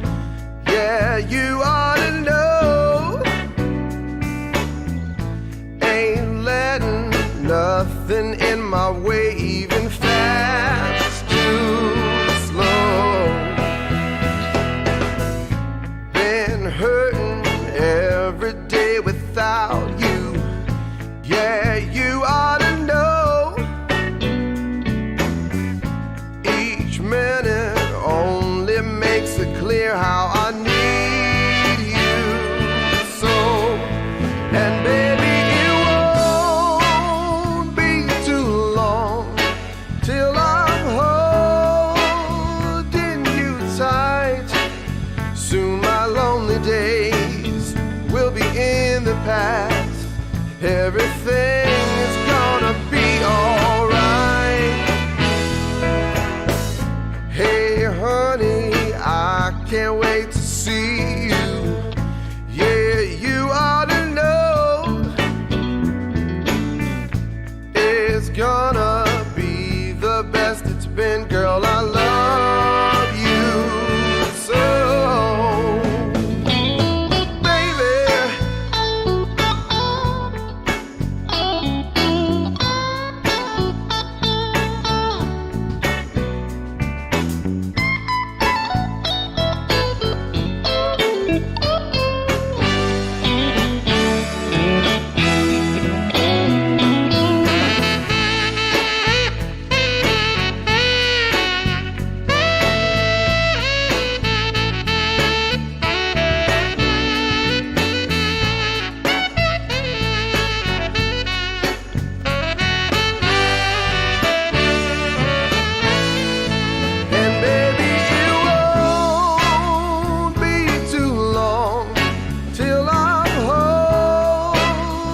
Compelling talk you can count on. The Mildred Gaddis Show is back on 105.9 KISS.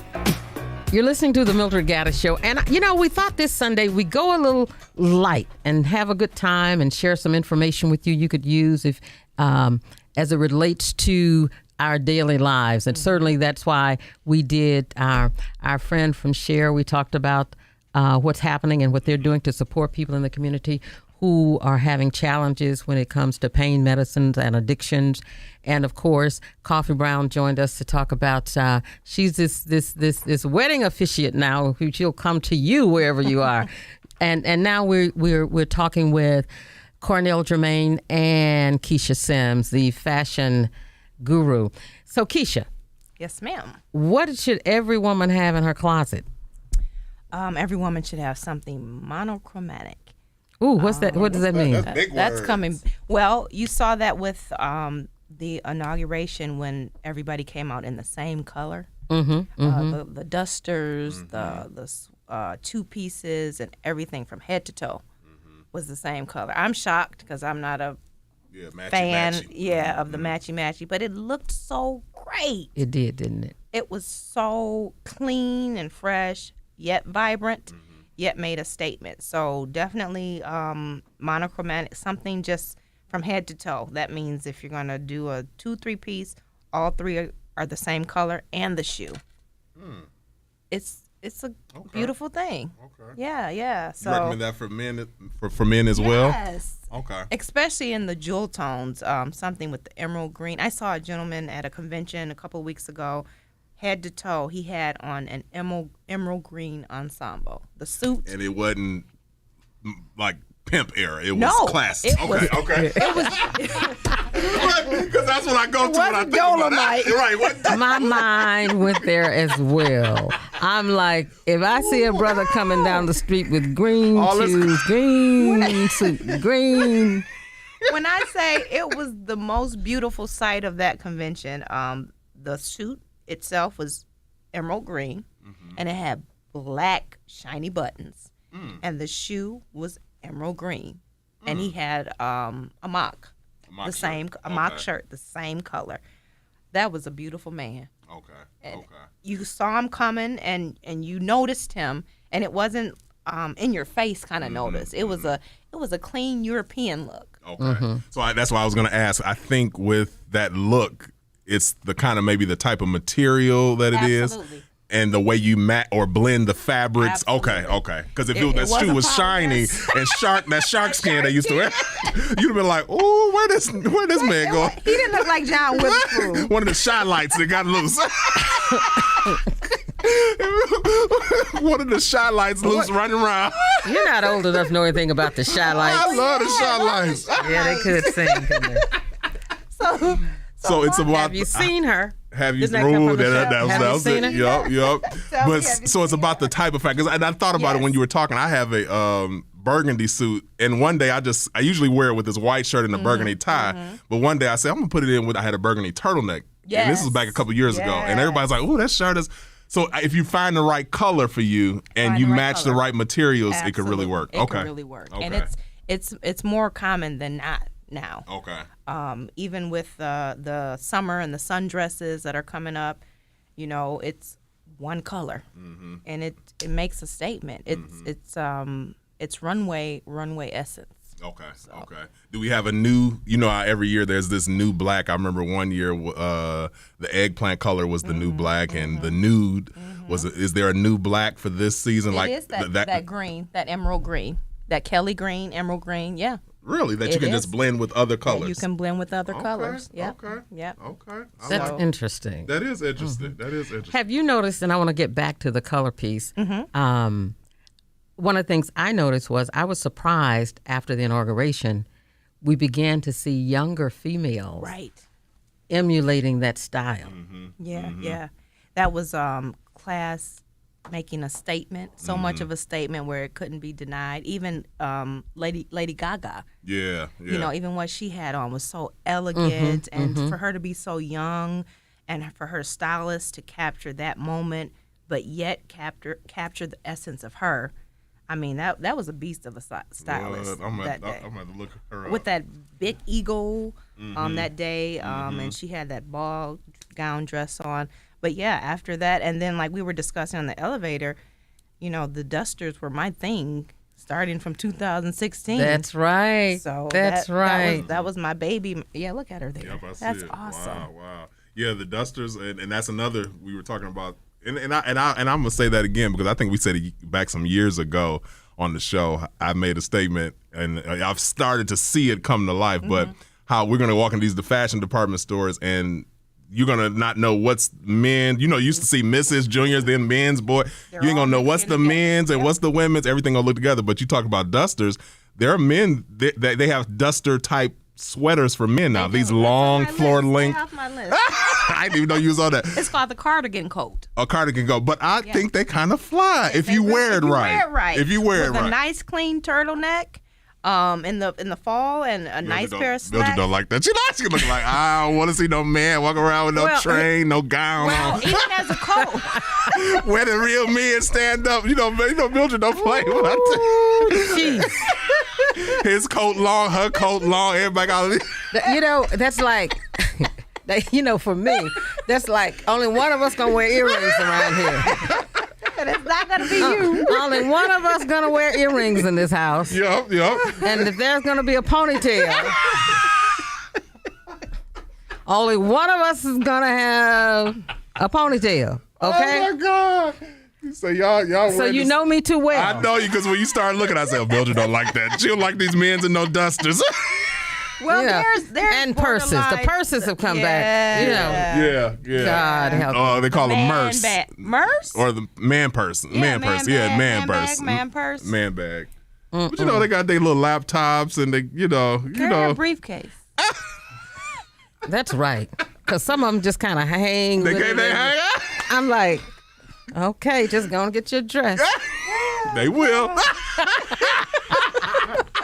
Look, they'll take you in. Come on, girl, let's find one. They will. No, but the fashion industry is really, it's a fine line, and it really is. We got to be careful, because some of that stuff you like, okay, where you get that from? You know what I mean? But I think that falls back on how you were raised. You know what I'm saying? Obviously, Miss Mildred was raised. Right. Man, you look like this. Right. But. It's kind of blurred nowadays. You know what? You can let it. It can blur all it wants. I want a man to look like a man's man. Okay. So the hair can be certain length. Well, if you wear big hair, you better wear a fro. You ain't wearing we ain't pulling it up in no bun because it's a man bun for the hair side. You ain't getting into bed with me with no bun on your head. Oh Lord! With a scrunchie around it. Look, you take it down, shake your head. Kesha, are you letting your husband in the bed with a bun on his head? No, ma'am. Even if he got dreads. That's the reason he's bald. Even if they dreads though. Listen, because I've seen some dreads. No, I don't care. He said, not even if it's dreads. So. A dread, sometimes you pull them up just to get them off you. I'm long. A different kind of girl. Yeah. You're not having hair that's flowing and moving and then I'm not that girl. More than mine. Look, you grabbed his hair. He's supposed to be he's supposed to be grabbed. Let me show. It's Sunday morning. Y'all snatching each other hair. No, thank you. She said, no, thank you. I'm sorry. I can't play with y'all this morning. Yes, you can. No. It's been 2.5 years. Isn't that the truth? That's right. We live with so much stress. Yes. It's time. This is our relaxation Sunday. Yeah, absolutely. My goodness. But at the end of the day, no buns. I'm glad you told me that. No buns. No head wrap. No headbands. No perm. No perm. Now the guys back in the day wore perm. We got their waves and stuff. My dad you ain't like that? No. I love the fros because back in the day, brothers' fros were tight. They were neat. They weren't ragged. Yeah. Okay, they didn't look like they'd been sleeping on and matted up like something the cats had been sucking on. No. Men took so much pride in their look when they walked out of the door. True, that's true. Okay, and how much money you had nothing to do with it. Nothing to do with That's true. That's true. We were poor. Mm-hmm. And men looked good, their shoes. And it took me years as a grown woman to understand men and those shoes. And the shoes. Ooh-wee. Because they had those shoes shine, Yep. you know, and they didn't walk around the house without clothes on. That's right. Mm-hmm. Mm-hmm. Even it was just a couple. I mean, that was something about being manly. Yep. You mentioned the shoes, and I'm gonna say this for my brothers as a fashion consultant: if you could just keep you a good pair of shoes and a decent coat, and you good. Now you ain't got to buy everything. You ain't got to spend a lot of money on everything else, but a nice coat and a good pair of shoes. You gotta have it because you can wear just a regular pair of slacks. But I be seeing these guys, they dress up from some of these events, they have on these slacks, and then they got this short coat on. It's like, look like, you know what I mean? And run over shoes. Run over shoes. Yeah. So a good pair of shoes, have some that you just wear for special occasions, and a good coat. You know what I mean? If you keep those, you good. My mother used to say, you can tell a lot by a man by looking at his hands and his shoes. Oh, yeah, keep your fingernails cut, y'all. Please. All these long fingernails dirty. Please. Some of them look like they've been sniffing some coke with those fingernails. Oh, my goodness. You know, Yeah, they do. But you know something you need to tell men? What's that? We have the fashion diva, Kesha Sims, here with us. These tight leg pants, they aren't for everybody. Thank you, Mildred. They are called producer suits. They migrate from Europe, and they're for the smaller men. Say it again, please. They are for the little men. Yep. They are not for the stout man with broad shoulders and thick thighs. They're not. They weren't even created for you. They were not. That's why they don't fit. They were not. And thank you for saying that, because I have been one of them that I was like, oh, I wish I could wear that. But I knew I couldn't because my thigh's too thick. I'm too broad. It would just, you'd be like, where are these going with these little clothes? Oh. These clothes just, all they do, they used to call them high water pants. Where you going with? High water pants. With these two little clothes. But I see a lot of guys out like that. And I saw this one guy worked on an event, and he was sharp too, but his clothes was just too little. It was a group that came from Georgia, and this guy, he was sharp every day. I mean, he was what he was wearing was sharp, but it was just all too little. And I'll be like, you know what they're doing? Because they don't make them for those sizes. They literally don't make them. They're hiring tailors to make their clothes like that because they only go up to a specific size. Okay. Because that's interesting. Yeah, they're hiring the tailors. I want a producer suit. You want a producer suit, but you're a 52 long. Oh my God! You know, yeah, I've seen it. I've seen it. Because you know the taper of the leg on them pants is so narrow, so it's kind of like, yeah, that ain't gonna look good, bro. But you know, a lot of guys don't get it. Yeah. And that's not for their body. And like Cornell said, you can want to wear it, but that doesn't mean it's gonna look good on you, and it really just does not look good. It just doesn't look good, and you have to on the other extreme, you know, you have to be mindful of the guys who overdo. You know what I mean? The suits they got a cuff, they got a button, they got a split, they got a. Y'all ain't got to do all that. And I know my church guys are listening. You ain't got. It's too much going on in these suits. You know what I mean? It's too much going on. And matter of fact, y'all might be against. I'm even, you know, open to doing other types of clothing to church on Sundays. I'm not even into I got a few of those suits, but I rarely will put them on because I'm like, it's just not the thing anymore. You know what I mean? We're there now. We're in a different place. You know, where you wear those suits that were just sharp and had all the little details. And it's kind of like you dating yourself if you wear that. You know what I mean? I'd rather just throw a nice blazer on, a nice pair of slacks, you know what I mean? And a nice, maybe even a T-shirt. You know what I mean? Not even a button-up shirt. And go on to church and have a good time in the Lord. But that's an argument now too. What? They're saying, should we do that? You know, is the Sunday best factor, the respect factor of church gone out the window now? And I think that's unfortunate. It's just that, you know, remember when we were kids, well, not for you guys, but when we were kids, we always saved our best for church. On Sunday. So if you're going into your father's house, yes, why would you not want to carry your best into your father's house? But everything is clean. I got a nice brand new crispy white T-shirt, a nice blazer. But is it your best, Cornell? I mean, but that's relative. I mean, you know, so I guess we listen. As the world has become so casual, God is still the same. That's true. Still the same. That's and there is nothing casual. That's true. About that. You're right. Okay. So you saying put on your shirt, your tie. Well, you don't have to put on the tie, but if you better have a good looking neck or good looking something else. if you're not gonna, I'm just saying. Yeah. Yeah. There's some brothers who can't be casual. They can't be. They gotta button it up. They need to do something. We'll be back. WDMK FM and WDMK FM HD1 Detroit. This is the Mildred Gaddis Show on 105.9 KISS FM. I'm working my way up, but I've been down. Baby, you've been messing me around.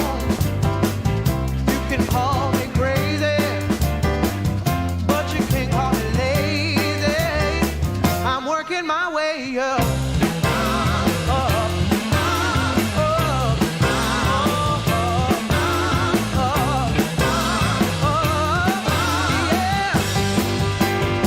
I'm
Gaddis Show on 105.9 KISS.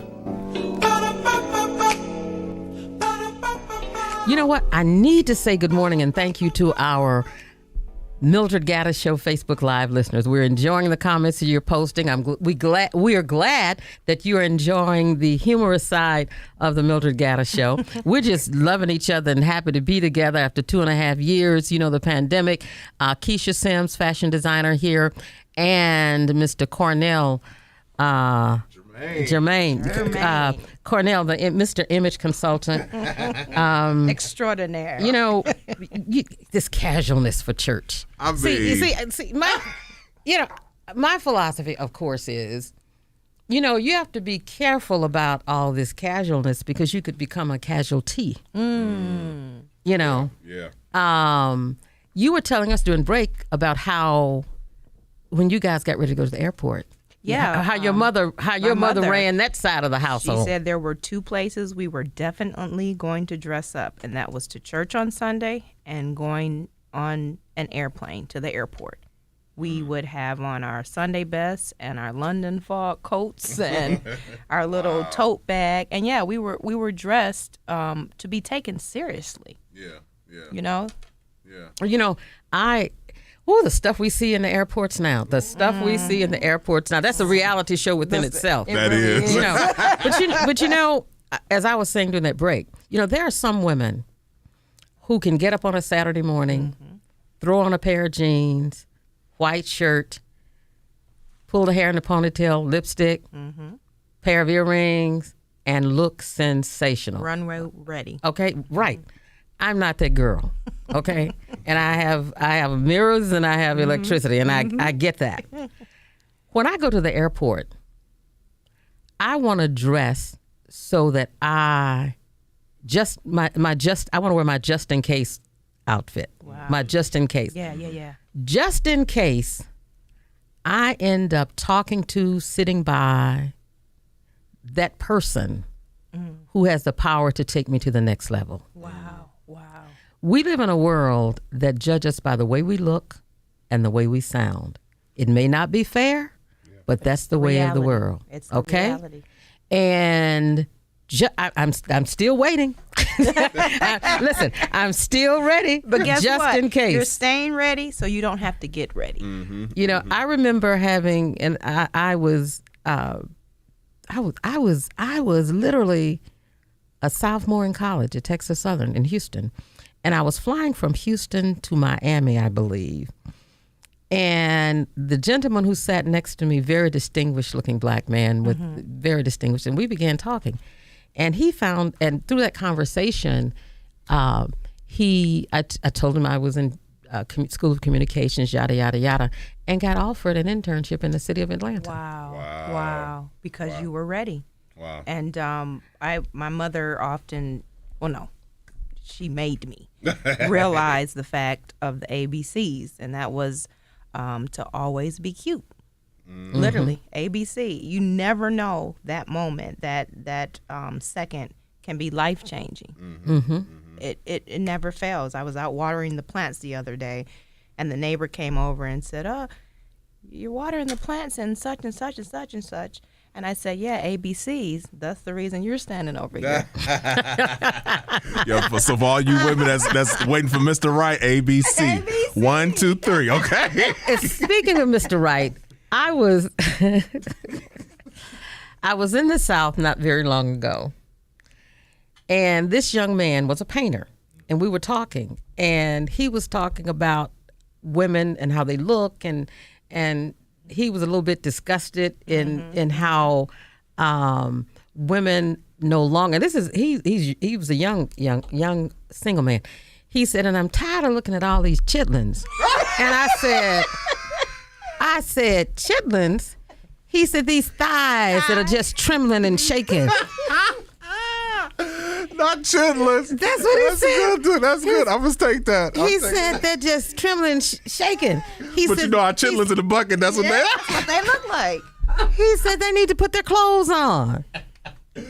And I said to him, I've heard of a lot of things. I've heard thighs. All these chitlins. Put your chitlins up. I told one of my friends, and I tease her about that. If she listens, she'll know it's her. And she dressed classy, very classy. But every now and then she'll wear a cleavage out. But she's very well breasted. And one day she posted on Facebook a picture of her going out, and she had on a cute dress, a little bust. I told her, I said, put them coyotes in the cage. She was cracking up. So they got chitlins and coyotes running loose.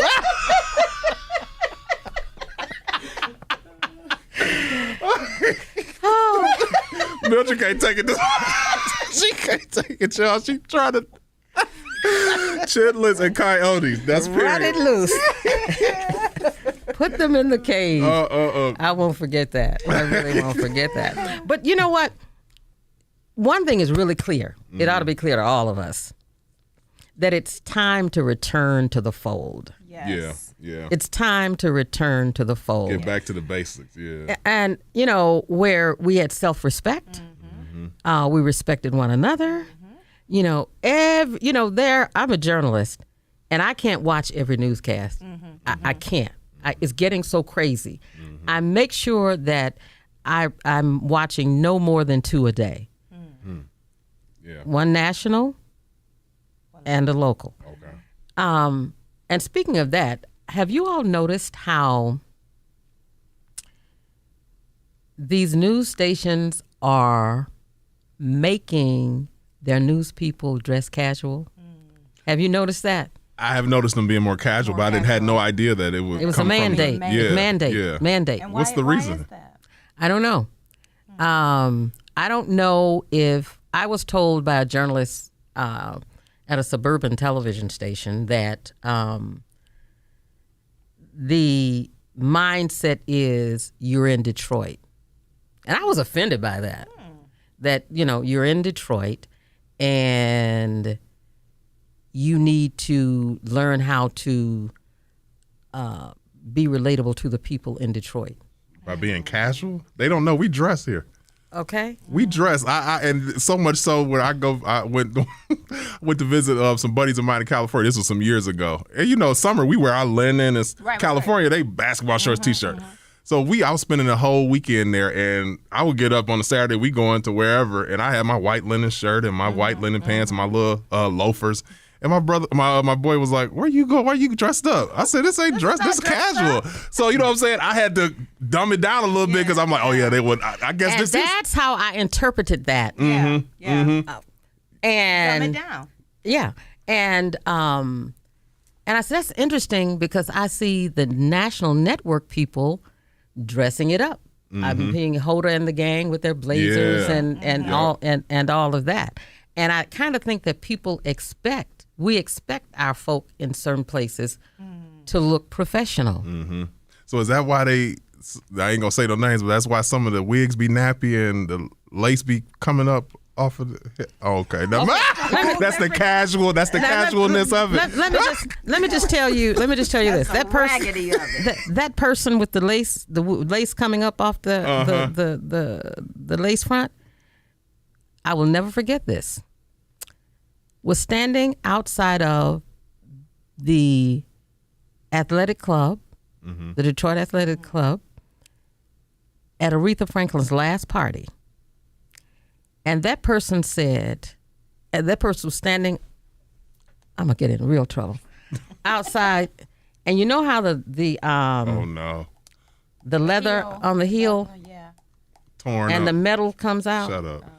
Saying, I'm so tired of all these people asking to take a picture with me, I'm going to start charging. And you ticking across the floor with your tap toe and tick across the floor. With turned around. Serious? I'm just so sick of these people asking to take a picture with me. I'm going to start charging. Oh my God! Oh, somebody reads. Please, somebody, please, because boo, if you really do. For one, you talked about that shoe. I can't stand that. I knew a girl back in the day, and she was younger, so I will give her the benefit of the doubt because she was young, but she used to love wear heels. She loved to wear heels, but she was tick across. I'll be like, if y'all don't get this girl, somebody get some tissue or some erasers. I can't stand this tick. It only costs about $15 a pair Yeah, to get them that done. to get your tax put back on. to get that done. Really, but somebody want to get a fee for a selfie, huh? If you don't, listen, we better move on because if I get too deep. Marcus, are we losing Marcus over here? Marcus over here. Get up off the floor, Marcus. It's so funny to Marcus. Get up, Marcus. Enjoying himself. He ain't never been so entertained. To the party bar. But I think that is whoever is making that mandate don't really understand Detroiters. Because we look, you can say what you want about us, but we know how to pull ourselves together. If we ain't got no food in the refrigerator, we gonna look good. But don't you want your news people to look like news people? Absolutely.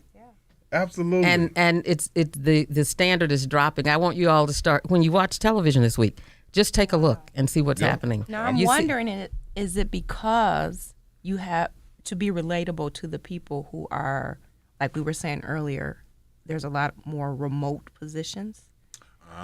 So you're being relatable to the person who's working from home more so than the person who's out in the corporate world. Could that be? I don't know, but I will tell you that that's what's happening. And you now go. You're gonna have me checking out CNN. Right. Not CNN, now locally. Local news. Locally. Yeah, Local. Yeah, CNN, they still look good. It's sometimes. It's W whatever 8, Okay. Yeah. But, okay. Next. But Mildred, I got to ask you and Kesha. There was you guys might have heard about it. A lady from California who got a couch and love seat or whatever for free off Craigslist, and come to find out it had $36,000 in envelopes. And she returned it, didn't she? And she returned it. And it was just for context, it was a family member. So the person that was giving it away, it was their family member stuff. So obviously they didn't know it was in there. And she returned it to them, and they gave her, I think, like $2,000. But the question is, if you got this for free, Craigslist, somebody gave it to you, you found it, is it yours? Because obviously you didn't know it was in there. If it was yours, you would have took it out. Right. Right. Do I consider it mine since it's now been gifted to me? What you think? I know Mildred is our moral compass, so we got to ask her. Now, back when I was growing up, now. You just didn't pick coins up off the floor when you went to somebody's house. It was at somebody's house. Listen. I might be a little different on this. What they say, money changes people? Money changes, okay. Yeah, I thought that spoke volumes, but I can't say that I would have done the same. I'm not sure that I would have, and here's why.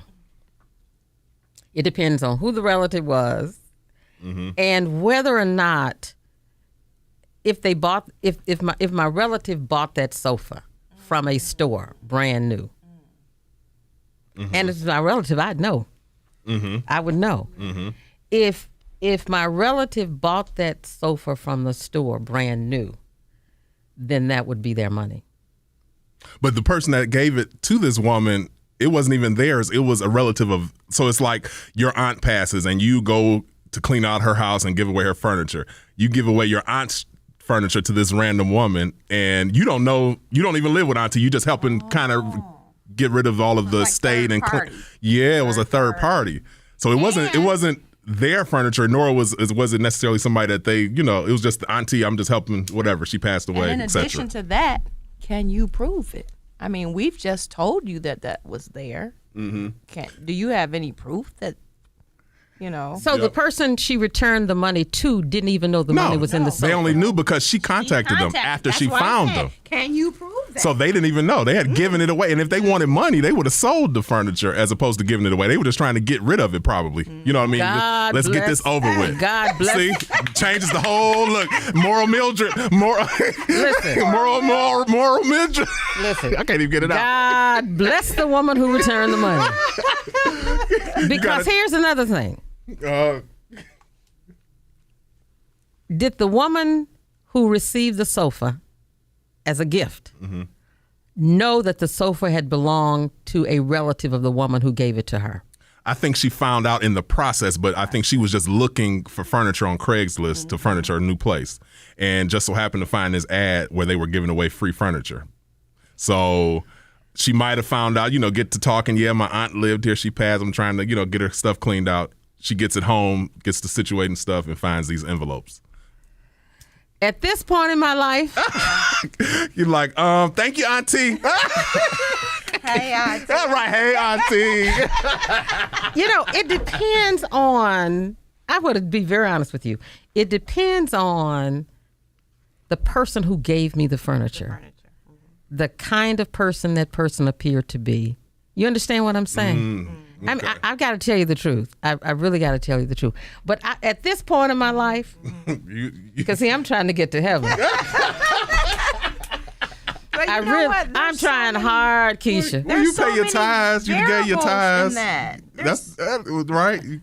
I do. I'm happy to say. You tithe on the 36,000. I look at it as a gift. And right, I would too, because you don't know if the person has passed, and she was just giving, like you said, giving. She was. That was the thing. And nobody. Here's what I do know. It would take me a while to come to the decision. Not you call that one good girlfriend, girl. Don't tell nobody. I would do like I do now, and it's the truth. I have two friends of mine who are real ministers, and you know what I mean. I mean, they're God folk, okay? I would call each one of them and get their opinion, and then I'll call my two ethical girlfriends. Get a different side of the coin. Listen, then I'll call my two ethical girlfriends, because oh my goodness. And then I'd sit there and I'd just really think and assess that and try to come to a decision that I could live with that wouldn't haunt me. Yeah, that's the thing. That's the thing. I'm going to tell you the truth. Now 10 years ago, I would have said, thank you, Jesus. But I'm in a different place now, so I would really have to mull over that. Yeah. Kudos to the California woman who gave it back, and they gave her $2,000. I think they could have gave her 10. They could have gave her 10. I thought that was a little low. Yeah, they could have gave her 10. So that tells you about how the person is. Yep. I thought that was a little low. A little late for. I heard that on the news. Yeah. And Marcus says if we don't go to break now, he's going to cut all of our mics off. So let's obey Marcus. Yes, come on, Marcus. Sir. Yes, Marcus. It's a Kiss FM Summer of Summer.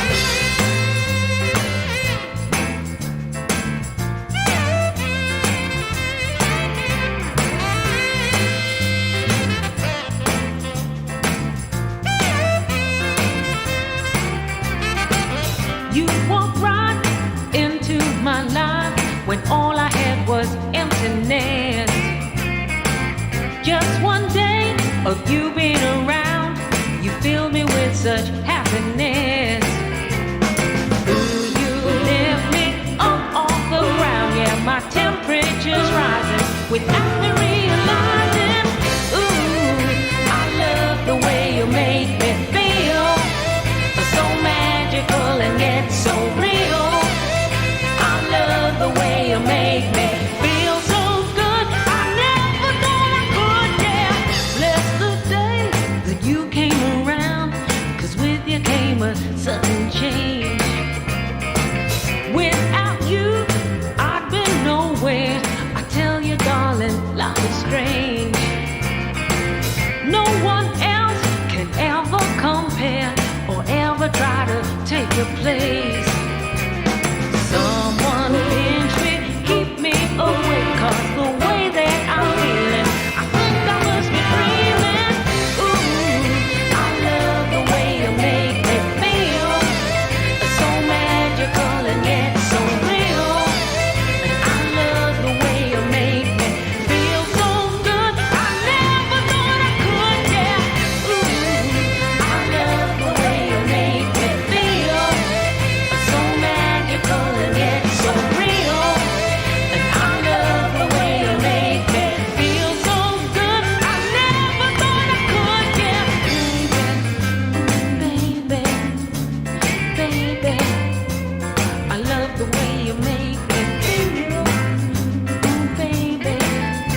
much better. I feel so sure I don't give it.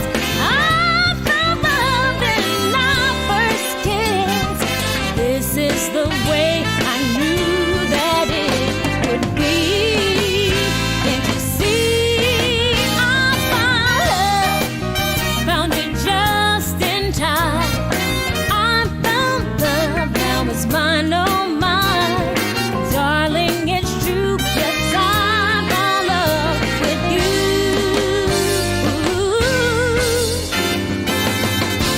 Tried to sing only, I had no song. My life was lonely till you came along. This is the ending I hope I would see. Me loving you, darling, you loving me. I found it just in time. I found love and it's mine, oh mine. Darling, it's true that I found love with you.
And now, back to the Mildred Gaddis Show on 105.9 KISS. Welcome back to the show. Thank you so very much, especially our listeners who are listening to us Facebook Live. Cornell, Jermain, and Kesha Sims here. Cornell, but you and Kesha both have your ear to what's going on in the spiritual community and gospel community. What's going on with Kirk Franklin? Well, Kirk is on a tour right now with Maverick City, so that's a beautiful thing, and we know that he's the maestro. But he spoke out recently on the Breakfast Club radio show about, and this is the first time he spoke publicly since his altercation with his eldest son, where the son recorded him pretty much, getting with him, because he had been disrespectful.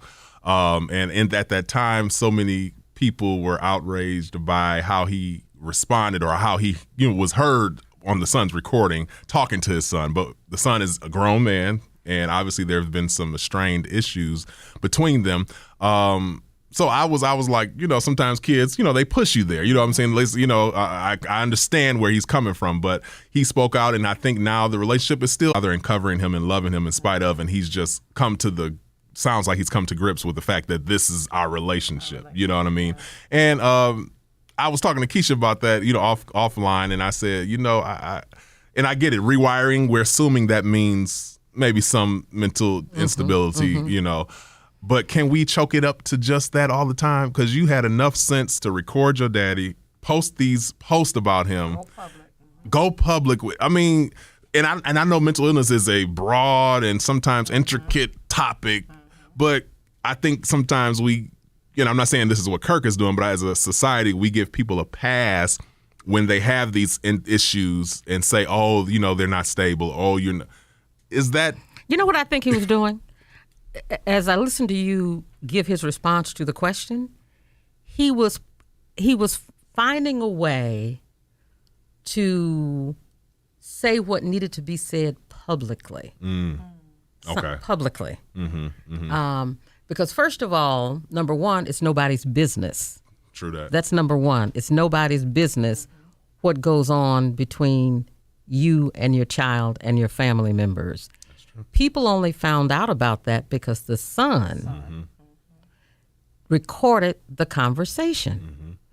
As I understand it, he was trying to get money from his father, and his father was saying, you're a grown man. I've done this, I've done this, I've done that, and no, I'm not giving you money for that. Now, that was my understanding of why the son got mad. He's human. Yeah. Kirk Franklin is human, just like all the rest of us. That's right. We live in a world where high-profile people are always under a microscope when they have their family issues. Yeah. Okay? Yeah. There are a lot of them who have enough money so you don't know what their family issues are. Yeah, bury it. Get Okay? it. Yeah. Now, think about this for a moment. Remember the comedian who died recently, Full House? Bob Saget. Okay? Did you see how his family went and found a judge to say Bury that, this. bury this, that you cannot release the cause of his death or what the findings of the autopsy were. Yeah. Wow. Now, we've learned everybody else's business from Marilyn Monroe down to some, folk today. But they found the judge. They suppress. They found the judge. Yeah. Wow. Okay? Wow. So we don't know, and the world may never know. Generally, when people do that, it's because they've got something to hide. Absolutely. They've got something that they don't want the public to know that may tarnish his image. And what he did say in the interview, which he gave high credence to his ex-wife, Yes. and said, God bless his mother, because apparently, because of the faulty wiring, she's been dealing with a lot with him. And he's, 30 years old now? I think 34 is what I read. 34. So apparently Yeah. it's not just a one incident, type of thing. There's been several situations within those 34 years. Yeah. And as the Christian community, we can't be outraged because sometimes your children or family members, for that matter, will make you human.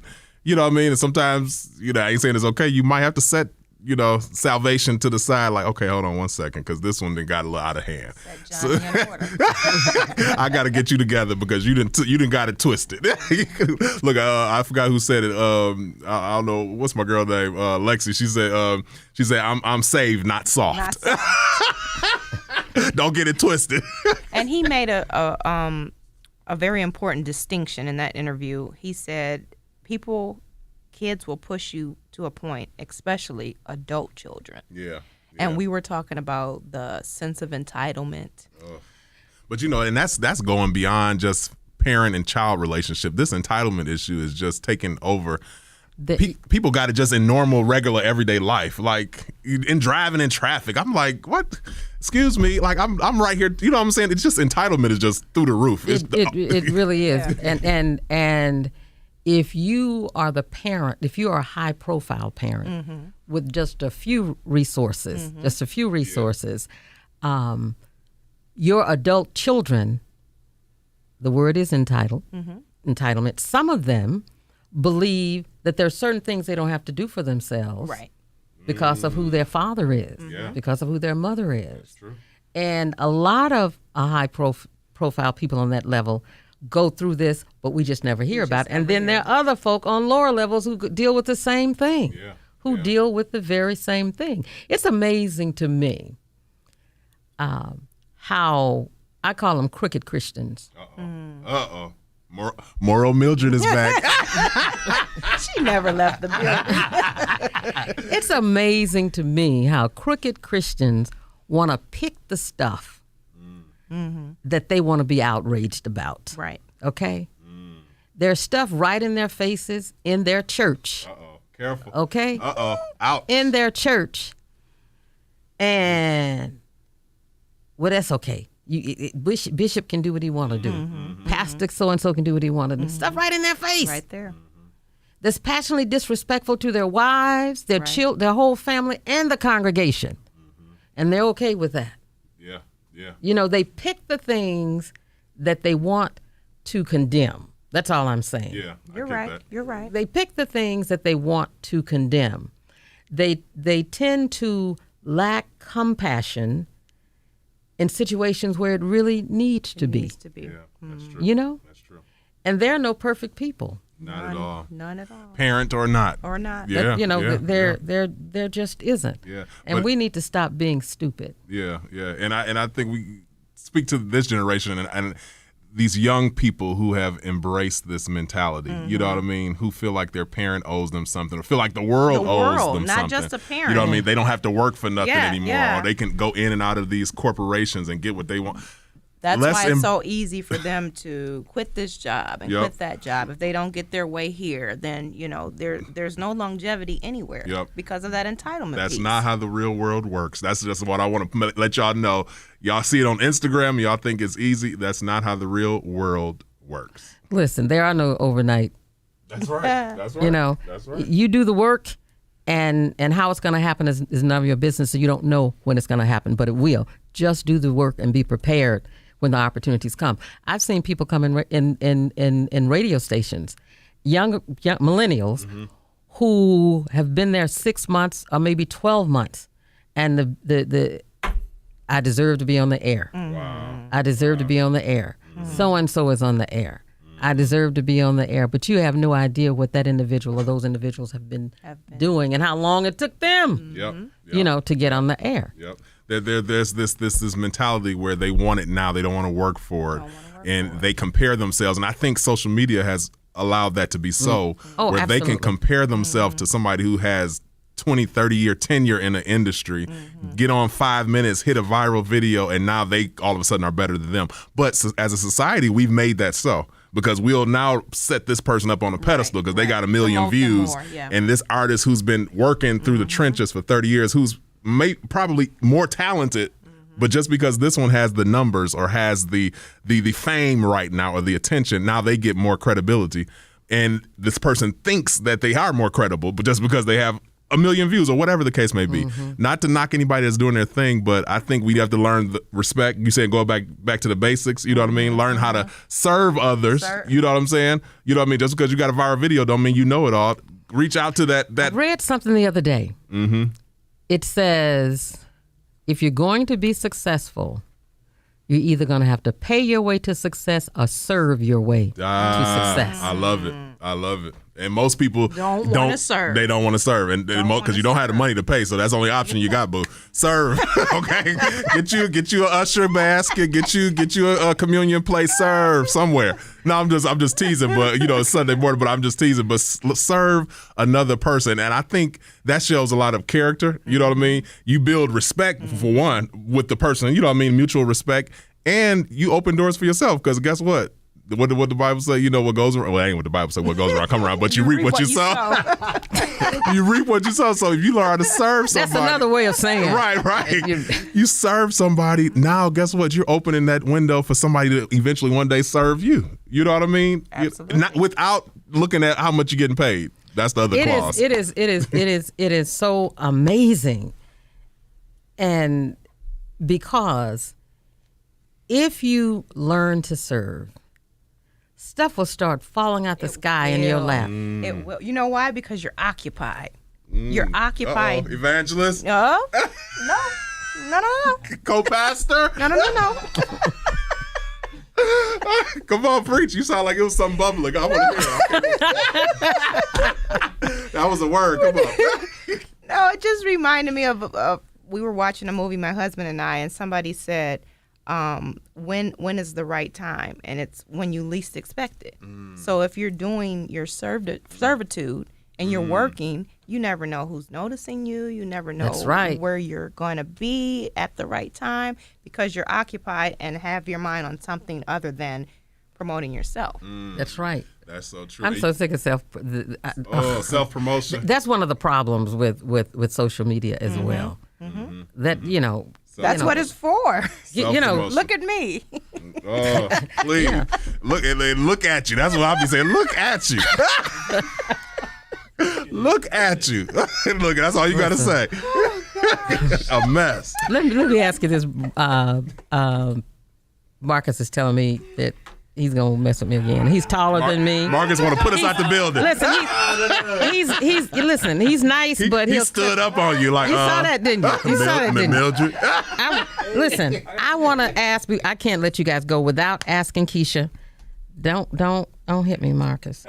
Asking Kesha about this mass production you're getting ready to do. Hey. Oh yes, that's our next phase. We will be mass producing the duster, the 2-piece set, and my favorite garment, the baby doll dress. It's ever so stylish yet comfortable. And one of the main reasons that we're going to mass produce is because we have a boutique that we're providing for in the south of France. All right. So they want at least 30 to 40 every 2 weeks, and I don't have enough local seamstresses. So that's why the mass production piece comes in. So I guess when I'm asleep, I'll be making money over yonder. In So the south. Do you know who told me?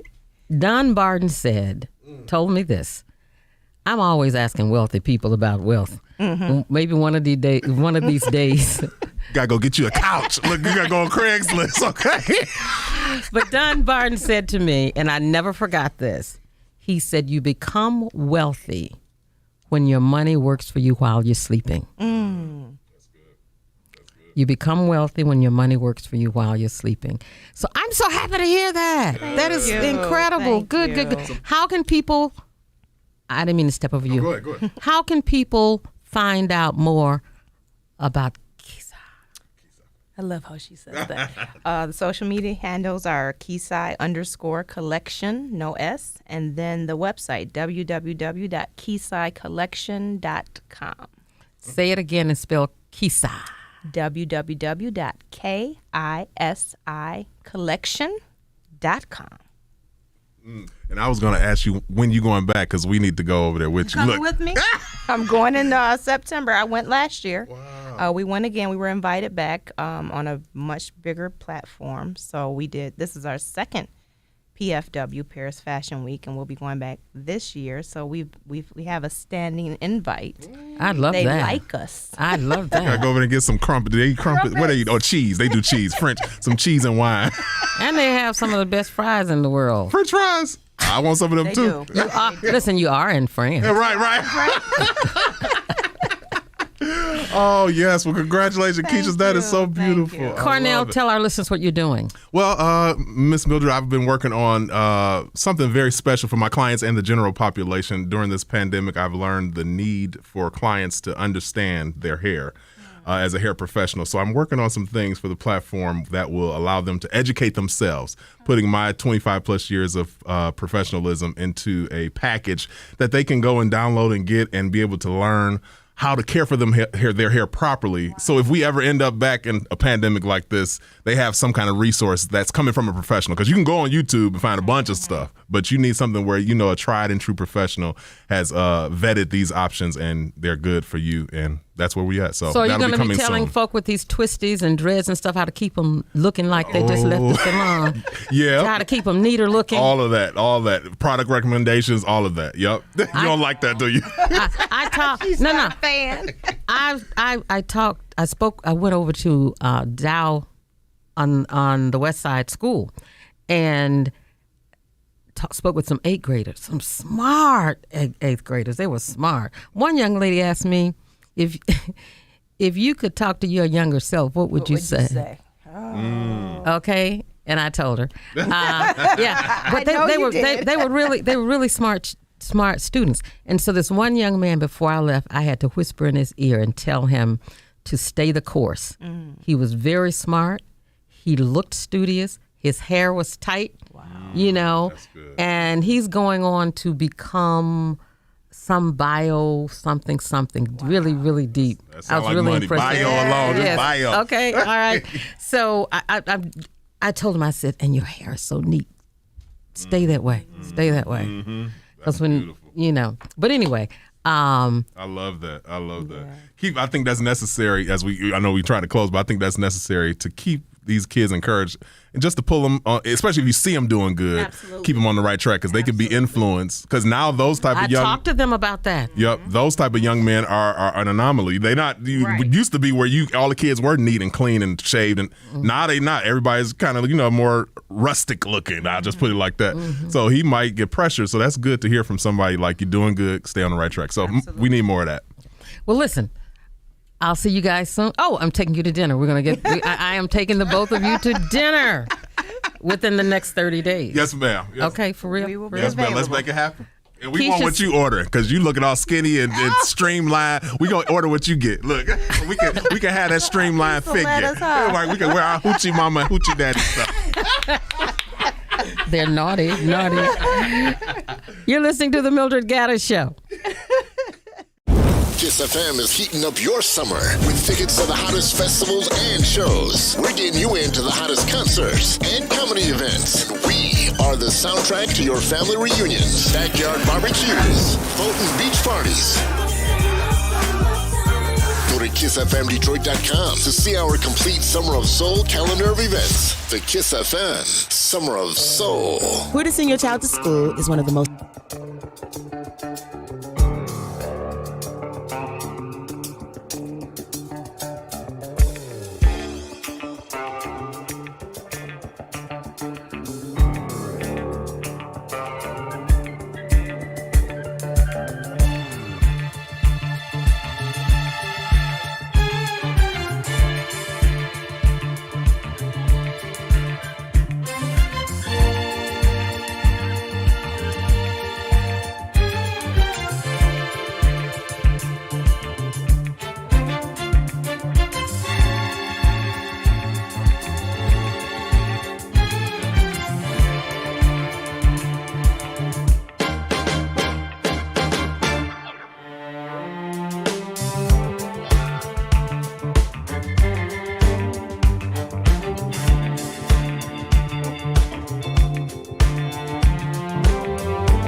the week.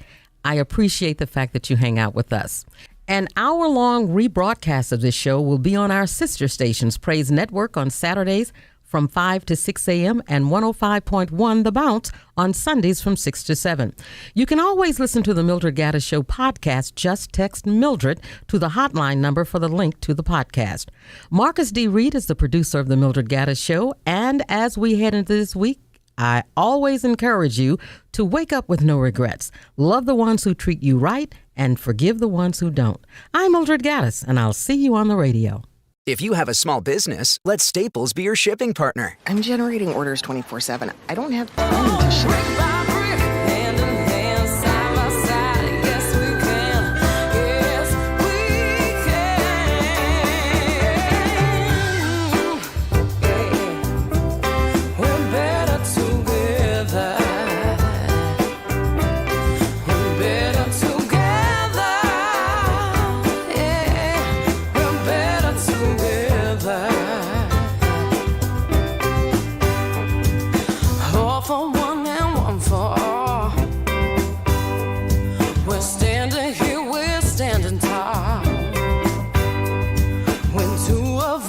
Twice as easy. We can do